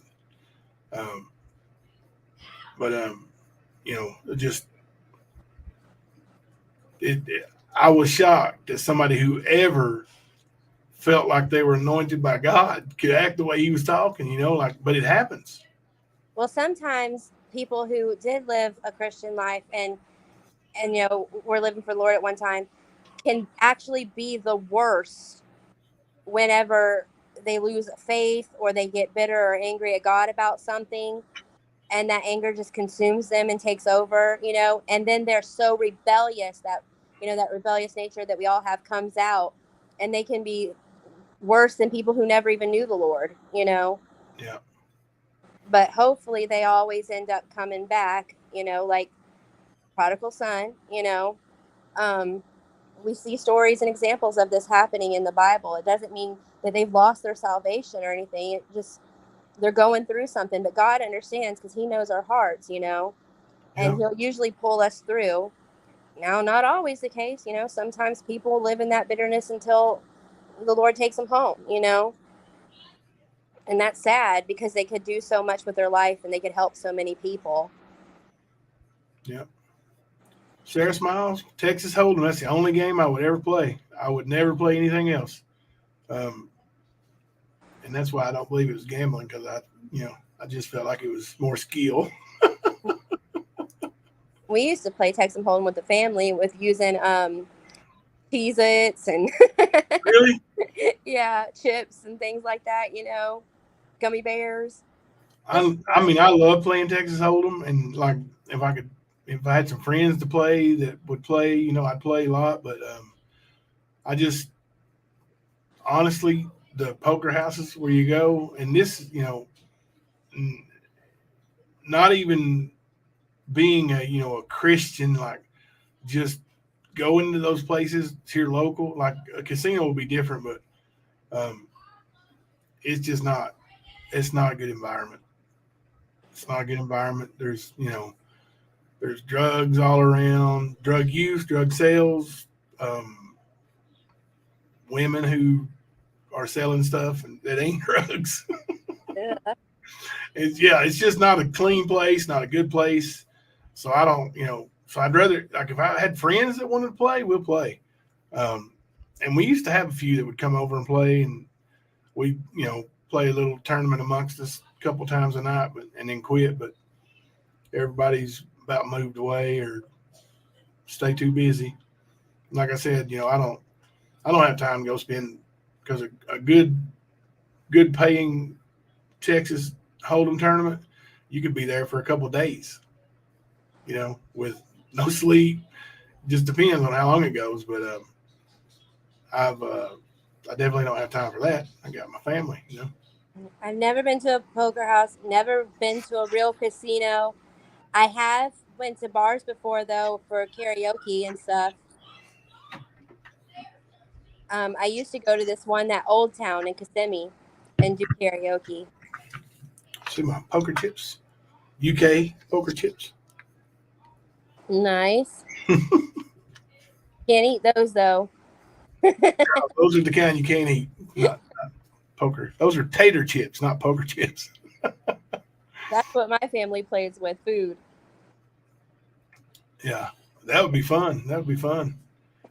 I saw something Jimmy said too up there. Let me see. Oh, he's talking about he had a doctor tell him 3 times. Once blood poison, the second time 8 blood clots, and one mom 10, and the other one in my leg, in my heart. The third time I had a triple bypass on and the stents clogged up the bypass, and they did clogged up, and they gave me 24 hours. 24 hours to live. Woo. See, when I had the C word and I was in the hospital, but I was sick for 10 days before I went. And then I got up, it was on a Sunday, and I made it to the living room. I mean, I couldn't breathe. And I was like, I'm not going to make it. I'm not going to live through the day. And Tim was like, we're going to the hospital. So we went, and man, I had the C word, multifocal pneumonia all over my lungs, and I was septic. My oxygen level, I think, was like really low, like 65 or 70. It truly was, and it got worse. Everything got worse the first couple of days I was in there. And I was in there, I can't remember exactly how long. It was over a week, I think, before they decided to go with the vent. And because I was, people who went on the vent, most of them didn't come back off that vent. Right. Yeah. Then, and I didn't want it, but when they told me to make that call, so I did. And then after that, I think God took over. I really do, because like I said, I was in there for a long time before anything changed. Sounds like it. My husband's worried right now because he just went to the doctor a few days ago, and they said that they think that his liver is swollen. And he's not a drinker or anything, and it scared him pretty bad. So he has to go and get blood work done. But he said he's not doing it until we get back from the event, because if they give him bad news, then it's going to ruin everything for him. Yeah. But he's been having a hard time sleeping and everything because it's got him stressed out. But I think it's just that, like, he gets those back injections and all that stuff, and and he's on like hydrocodone because he's got those 3 broken screws in his back. Yeah. From his back surgery, and I think it's the medicine that might be doing it. Possible. Yeah, it's possible. Like, does he like to eat? He binge eats when he's watching TV. I just tell you, like, when I had my lap band surgery, when they went in and did the surgery, like after the surgery, I was so tickled. I just got my surgery. And when I woke up in recovery, I was like, hey, honey, I was feeling good. And she was crying. Like, what? I said, what's wrong? So I just had lap band. I'm going to lose a lot of weight. She's like, I'm going to let the doctor tell you. It scared me to death.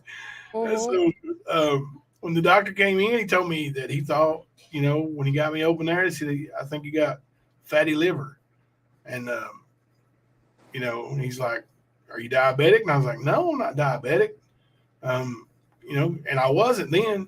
That was after the C word too. But but I had all that blood work done to check for, hepatitis and everything else, and see if my liver function was working all right. But everything was fine. It just appeared that I had been doing some bad things, and what I actually was doing was eating too much. Well, he'll go all day long practically without eating, because he's busy, he's working, he's doing his thing, and all that. And then he'll come home, get a shower, and sit and watch Mountain Man or something, one of his man shows. And he'll sit there and he'll snap until he goes to bed. Yeah, I wish Brandon Bell was in here, but I'll go ahead and tell you what I know about it. If you starve your body, and then feed it all at once, your body thinks that it's starving. So it stores and the only thing you get rid of is the stuff that ain't calories and the fat your body thinks it needs to function. So it's better to snack all day. Like if you eat, I'm just saying, I'm not saying he's doing this, but if you eat 10 snack cakes, it's better to eat one every hour than to sit down and eat 10 at night. Yeah. Even though you're consuming the exact same amount over the exact same time, but your body stores all that stuff. Yeah. He don't do like the snack cake thing though. He's like, we'll have dinner and then he'll munch on peanuts, Bread? chips. Good. Peanuts are actually a good snack. Yeah, he'll munch on peanuts, chips, M&Ms, pork rinds. M&Ms and the chips are the one, and I'm bad for it. Like we got Halloween candy in there right now. Yeah. It's so hard to walk by. Like that little. Stop. I'll hide stuff from him, to make him quit. And he's like, I have to be doing something. If I'm just sitting here, I have to do something, Yeah, you hide it, and then he goes, "Where's it at?" And you unhide it. Yeah. That's how it works here. He's not skinny. He's actually pretty built. Like all over, he's thin. And then he's got this pot belly where he's storing all of those snacks. Dad bod belly, huh? Yeah.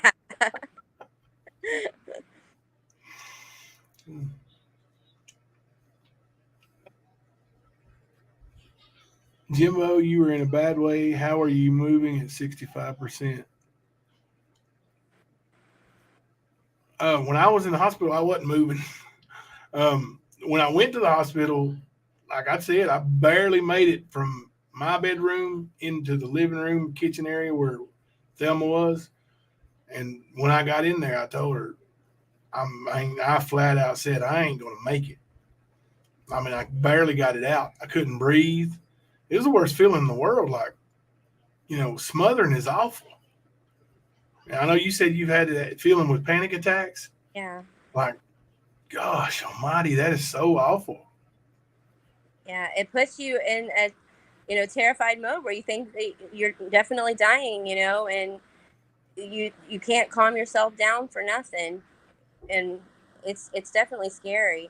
And it's crazy how that C thing did some people compared to others, because here I have lupus, an autoimmune disorder. When I caught COVID, C word, sorry, I was like cough, cough, cough, exhausted, but I never got as bad as you did.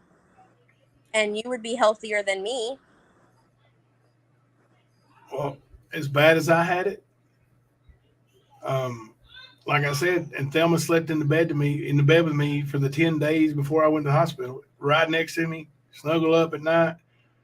She never got it. She still ain't never had it. The kids in the house with me every day that I could make it out of the bedroom, they were around. We touched the same things, ate at the same time. They never got it. I'm the only one in this house that's ever had it. It makes me wonder. I wonder if they've done any like blood type research with the C and see if maybe some blood types are more vulnerable than others. No, that would make sense. I got the most common blood type there is. I got O negative. And see, I read that they were saying that it was like the negative people were the ones that were getting it the least. Really? Yeah. Yes, I have been Jen Mel South. I'm one of the ones who have been 3 times. Oh, you got the V? Mm-hmm. Uh-oh. You're going to turn into a reptilian by next year. I know you can see my ears right now turning green. You can see. I don't know if it's like going to be a transhuman, a reptilian, or you're going to grow another head, but something's going to happen. Well, I would hope that I get some wings or something, so I could fly, flip around. Maybe a superpower like being invisible. I will tell you this. Now, I was clipping my toenails a while ago, and took about half one my toe next to the pinky toe, but took about half of that sucker off. Oh, Didn't realize it. Till I stood up and I looked down when I put my slides on, which I used to call them flip flops, but the kids call them slides. But put my slides on, there was blood everywhere. I was like, what in the heck? And then it started hurting. So maybe it did affect me. your toes are numb. That one was. I don't know if it, not normally. Like I can feel my toes, like I'm wiggling them right now. Just when you said that, I could feel them, but Well, I can sure feel that one. It hurts like a big dog. if you can normally feel them and you didn't feel yourself lop off half your toe, then I would definitely say you're transitioning right now. I am. And that's why my beard is straight. I don't have a beard straightener, Nicolina. It's the C. It's the CV. The CV. Well, it was nice. Yeah. But I don't know. And up until I got it, I was gung ho, that it was not so bad. I was very much on the other side of the fence. Like, I don't believe it. I don't, all these, because I didn't know anybody that really close to me that actually was sick. There was a couple of cases on Facebook, and then you hear people say, well, we went and had tested, we got the antibodies, and we never had it. Well, you had it. Yeah. But you just didn't know it. And some people it affects that way. Some people don't know. I don't know. It's just the weirdest thing. I don't know if they'll ever be able to explain it.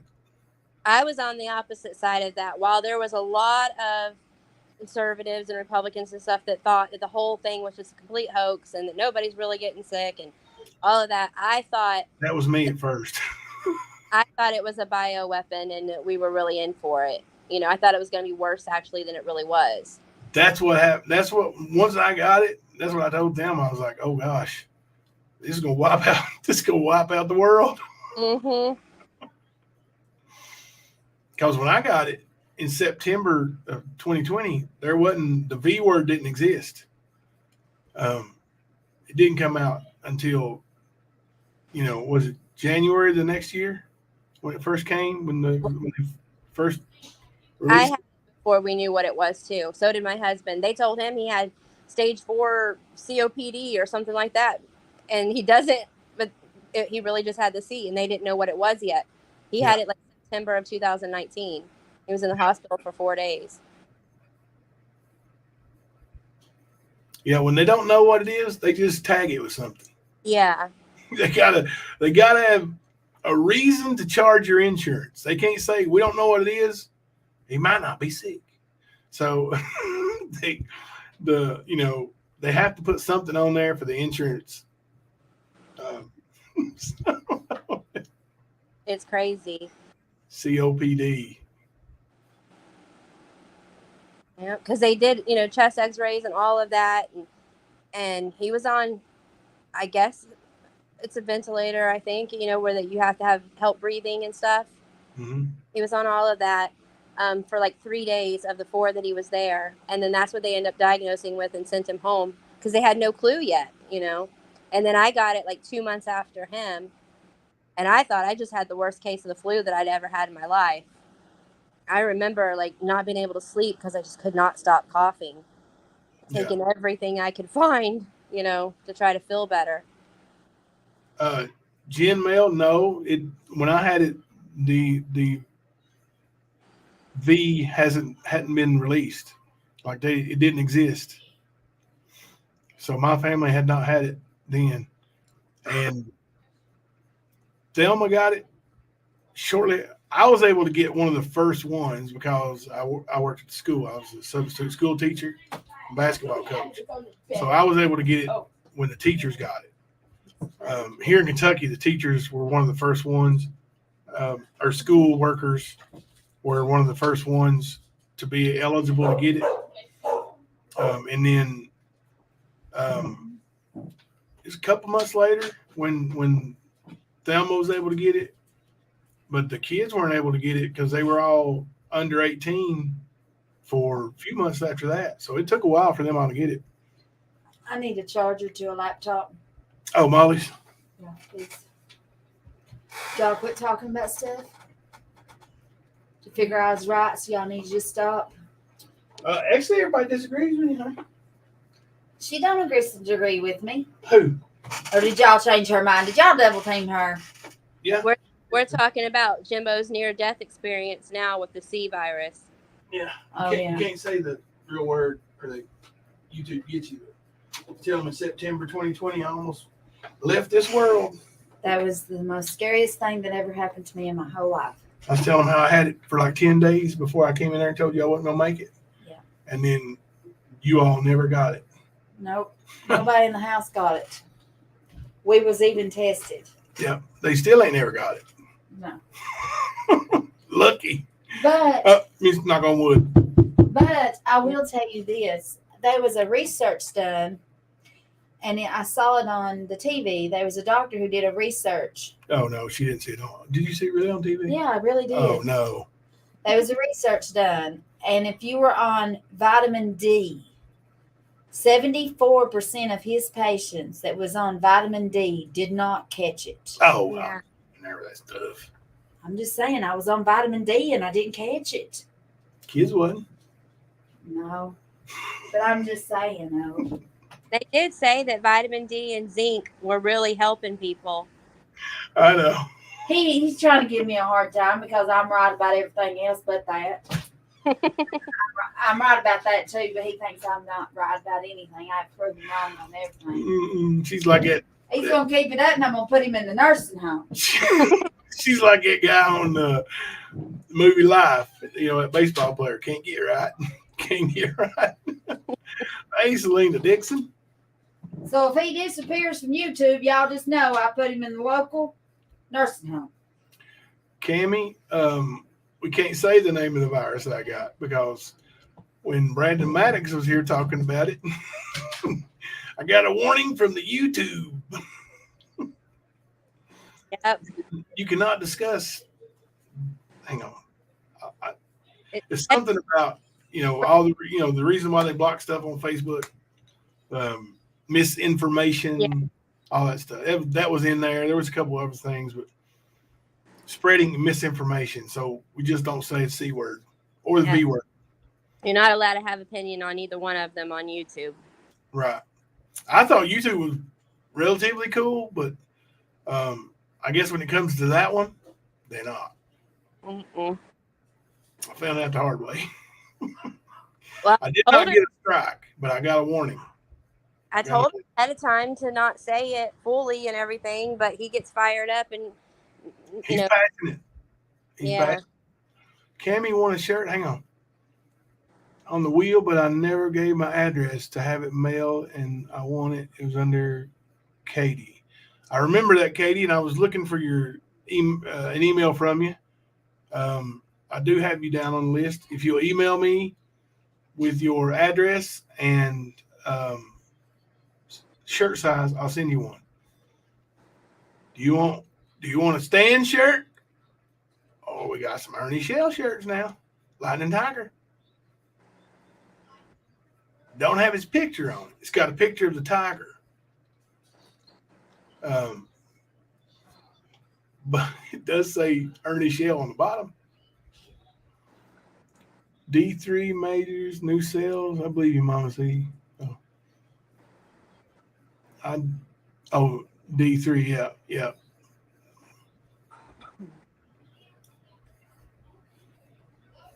Yeah, there's a lot of like home remedies I think that really work. Now, I would never inject my mech. I don't even know if I should say that. That word.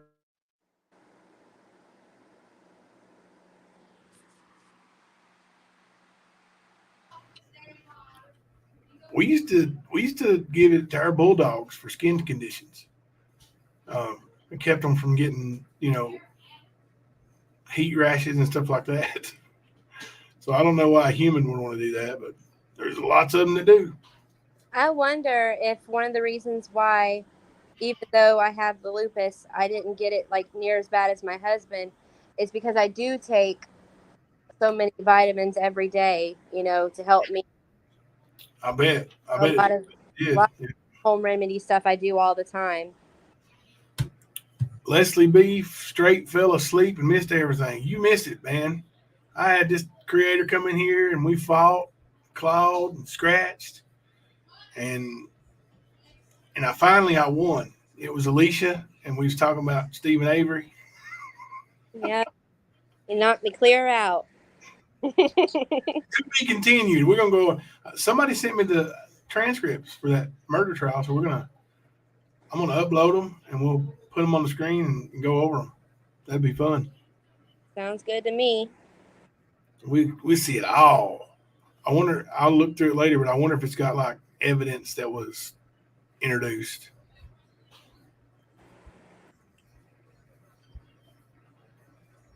Jen Mel South says that Ivermectin is made for humans. It comes in pill form. Yeah, they do make it for humans too, because when that whole Joe Rogan thing happened, and he talked about how he used it and got over it so fast, mainstream media came out hard against him, saying that it was medicine for animals, and he's like, it's medicine for humans too. And yeah, it was a whole controversy about it. Now, is that a fact? We are talking about the horse dewormer, right? Or the dewormer? Yep. Yeah. It is given to humans as well. Then mainstream media had to apologize to Joe Rogan for trying to make him look so foolish and stupid, and then he was right.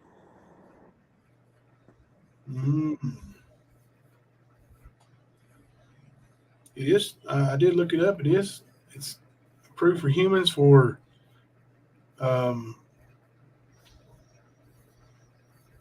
head loss and skin conditions. That's what we use it for our bulldogs for, with skin conditions.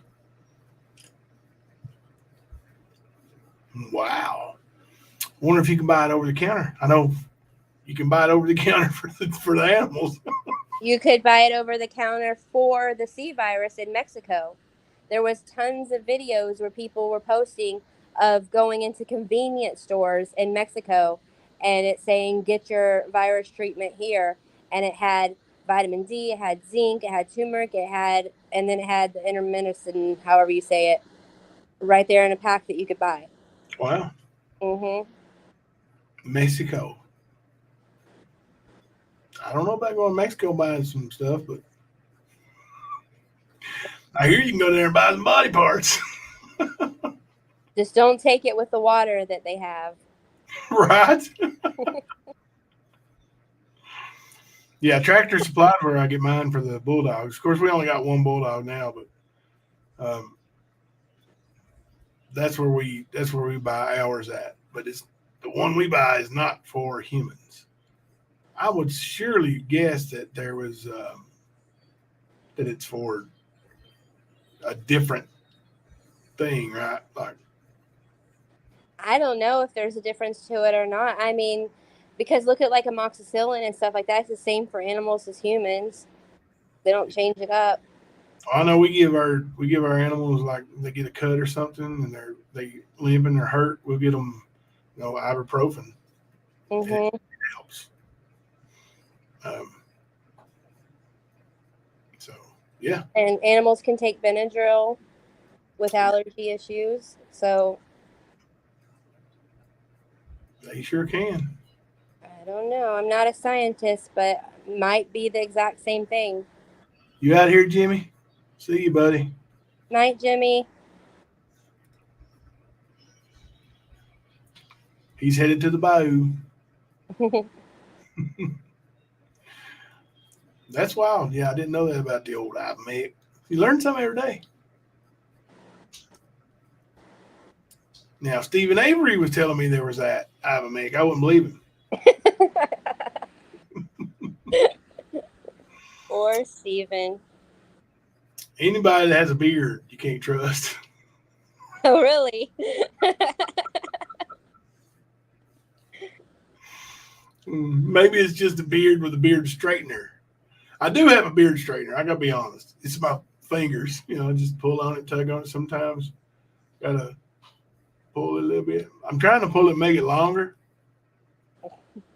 Then, I start growing it out, and then by the end of around February or March, it'll be hanging down around here, and then starts getting warm. I'll shave it off and just have the beard that goes all the way around, same length all the way around. So, oh, goodness. My dad plays with his constantly. really, Yeah. He does that thing like thinking men do, where he runs his hands through it, oh Yeah. I've got a cousin who is married. She's married to actually a police officer, and he's been in the family long enough. He's my cousin too, but so I'm gonna say my cousin. My cousin has a big beard, but it's way more full than mine. And dude has brushes and gels and stuff he orders off the internet and bags and stuff he travels with to take care of his beard. I'm like, dude, spend way too much time on your beard, man. And I'm not trying to be sexist here, but I'm like, somebody stands in front of the mirror and works on their beard or on their face that long, what females do. Right, Kate? I don't use any of that beard oil or anything. I keep mine cut real trim.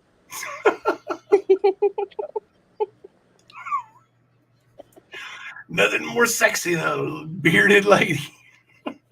Yeah. Both my mustache and my beard, I keep pretty short. Yeah, nobody can see it.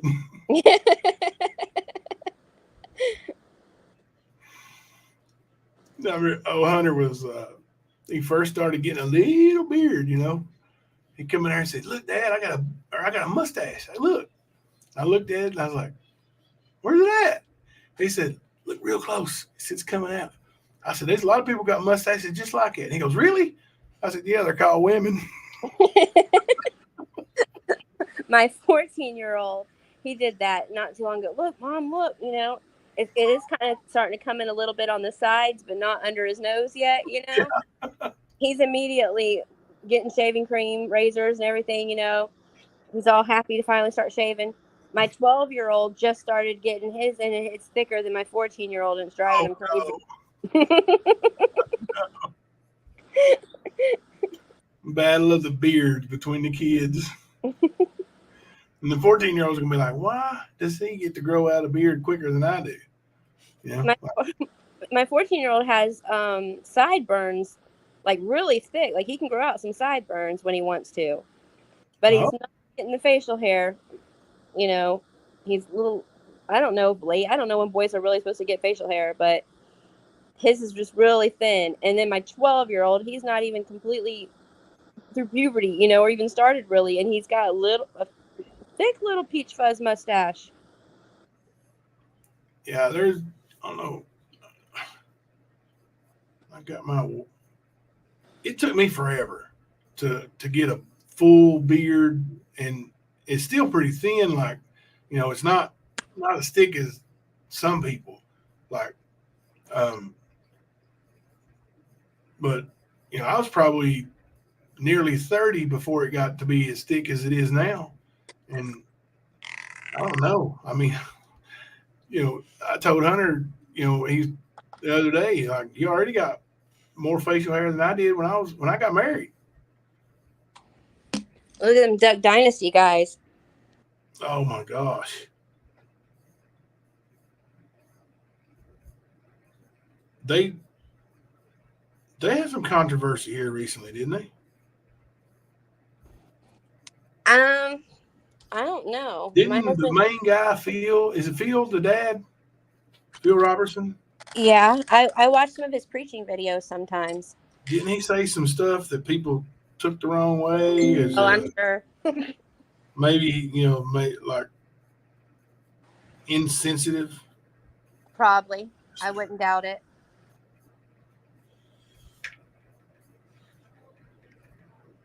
The guy from Adventures with Purpose, he's got him a thick, long beard, too. I ain't seen that one. What's the name of it? Adventures with Purpose, the ones that just found Kylie Rodney. Oh, okay. Yeah, he's got a ZZ Top beard going on. I thought the old rapper dude. No, I'm just kidding. I was gonna say I thought he found it, but that's the only coverage. Somebody just sent me a message. Hang on, I'll tell you. I'll answer that text in a little bit. It's funny. I am looking for. I know I've got my wedding picture on here. There's only one of them that exists. Oh, here it is. You can't really tell. Like, I'm 19 years old in that picture, almost 20. Like, and at that point, I had never shaved. I see a fresh face. Yeah. I had hair too. It's like when they came out with that picture of that boy that belongs to my ex-wife and her and his daddy, like he was bald, and they were saying like, "This is your son." I was like, oh my God, he had to be a bald kid, didn't he? That has to be him. He's bald. Right. My husband's older brother, is bald. Like, he doesn't grow any hair in. He's bald. And I then wish I could be. And my husband has a full, thick hair, you know? So I don't think it really matters if you're bald, if your son's going to be bald, or, you know. No, it don't. I think to a certain extent, genes play a point. But, you know, it comes from both sides of the family, too. Mm-hmm. You know, like my dad was almost 6'4". My uncle, who is my dad's brother, is 5'7". And they look like twins in the face. So how do you do that? How do you have all these kids? And my dad had 10 siblings.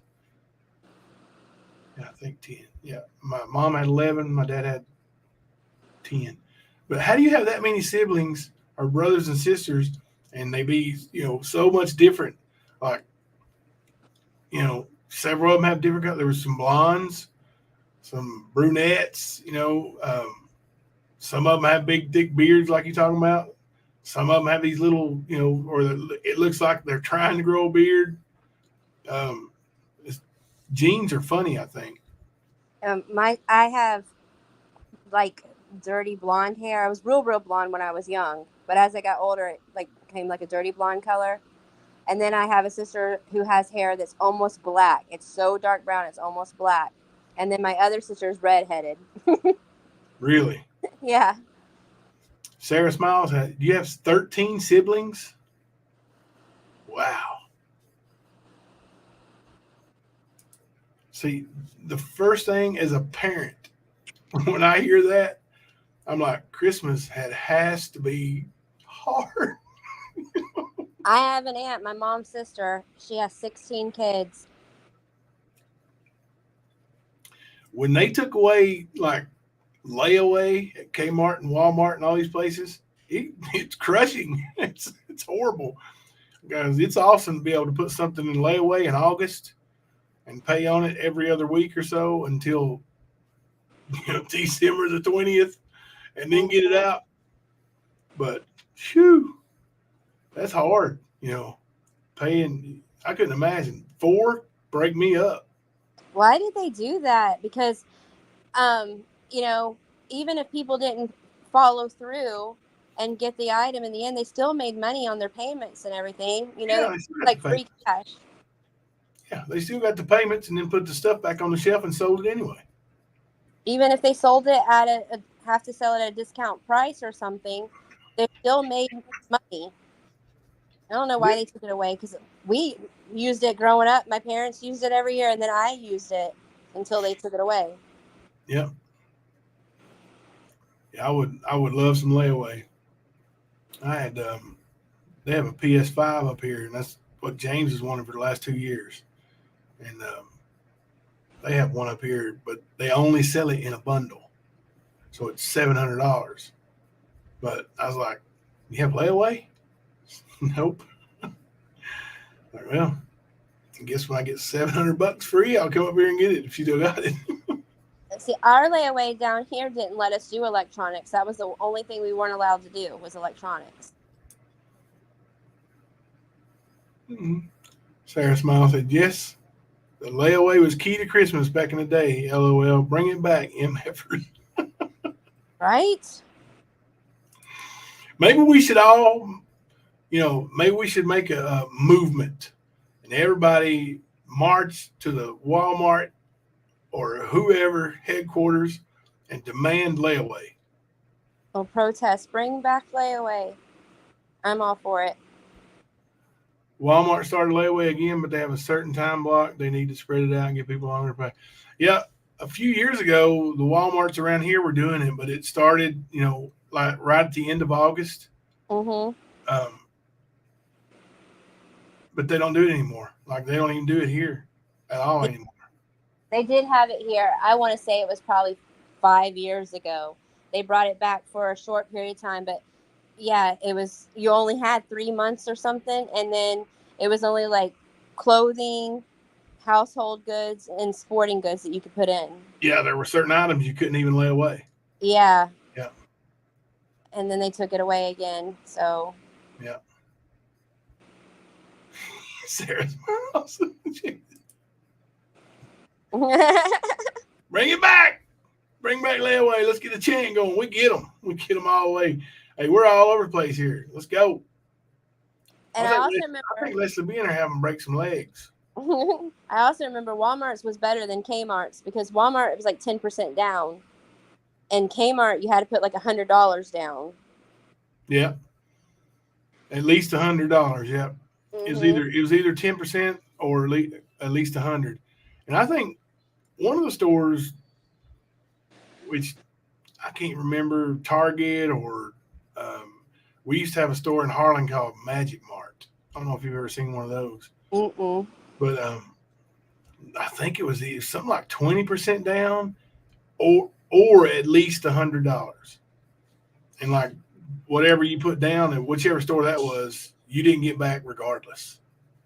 Like that was their money. And if you decided the next day that you wasn't going to get layaway, you just lost that money. Wow. Down here, the only other store besides Walmart and Kmart that I remember having layaway was Montgomery Ward, but they don't exist anymore. Oh yeah, Montgomery Ward. Leslie B's on fire tonight. I'm usually up really late, like Jimbo late. What does that mean? And then look here, Alicia. Here's a dig at you. Well, I haven't seen her back since I kneecapped her either. Who did you get? Murphy's Law. You did get Murphy's Law. Yeah. Mm-hmm. You sure did. Yeah. Blue Light Special at Kmart. Yep. Yep. Yeah, I busted a cap on Murphy's Law, and I haven't seen her back since. Yeah. You teach them a lesson, they learn it, right?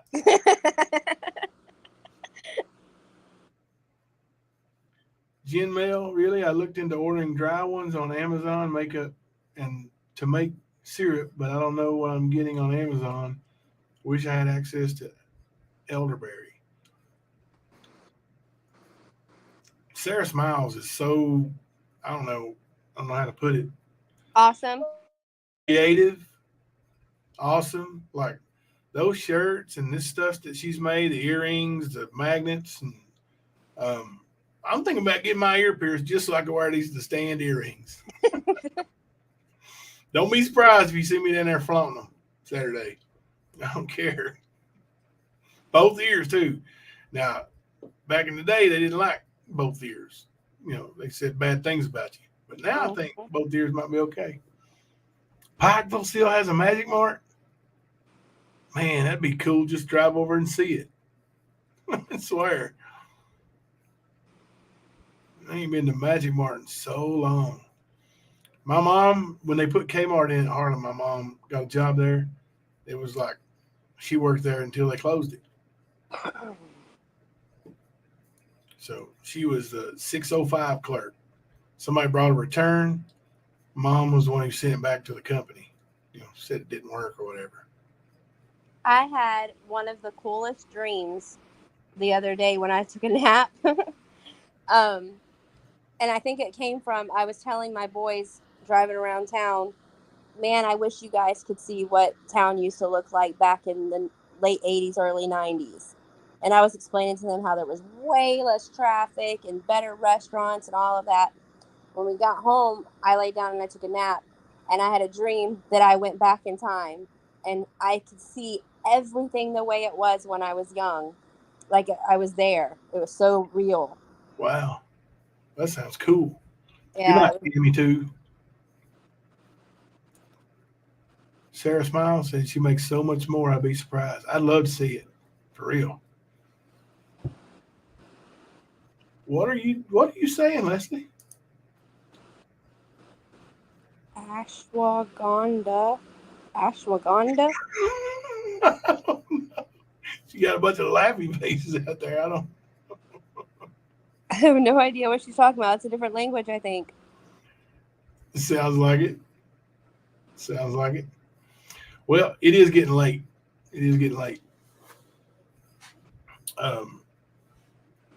I'm going here and change the dressing on my toe.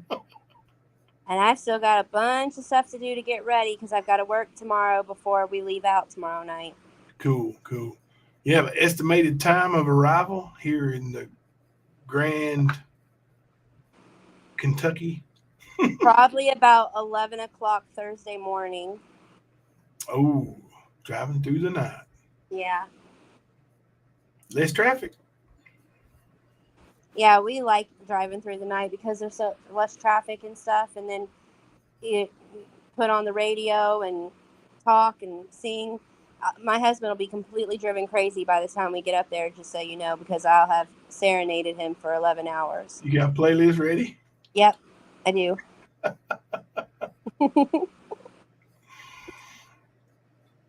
All right. Well, I guess we're calling out. Do you want to pray us out, Alicia? Sure. Take my hat off. Heavenly Father, thank you for this day. Forgive us for our sins. Thank you for this fellowship together with friends. I pray that you bless those in chats, answer prayers. Help us to have a great rest of our week, Lord. Help me with safe travels. Pray for my husband's liver test to come out good. And we just love you, Lord, and give you all the honor, praise, and the glory. In Jesus' name, amen. Amen. All right, guys and gals. Appreciate y'all being here. Me, I love y'all. My family loves y'all. We appreciate all the support. See you back tomorrow night at about 10:05, I think. Good night, Alicia. Good night. Love y'all. Bye. Love you too. All right. So we'll see you guys tomorrow, 10:05. I hope so. This is Jimbo coming to you live from the stand.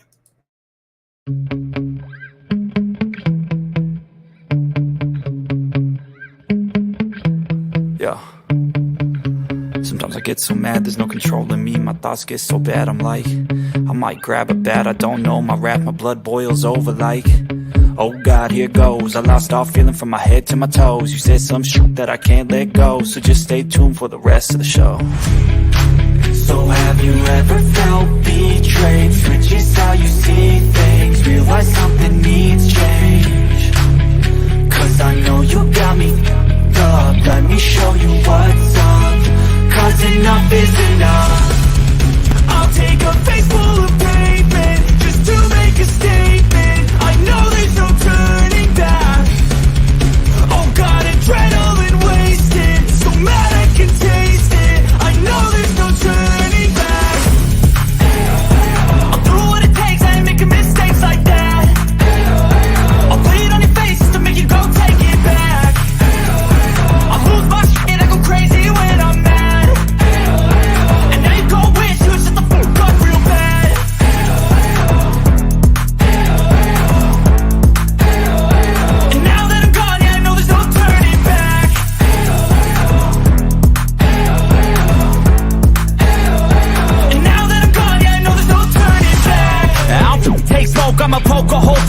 brokens overdue. Come at me and you won't get any older, dude. Crack your holder too.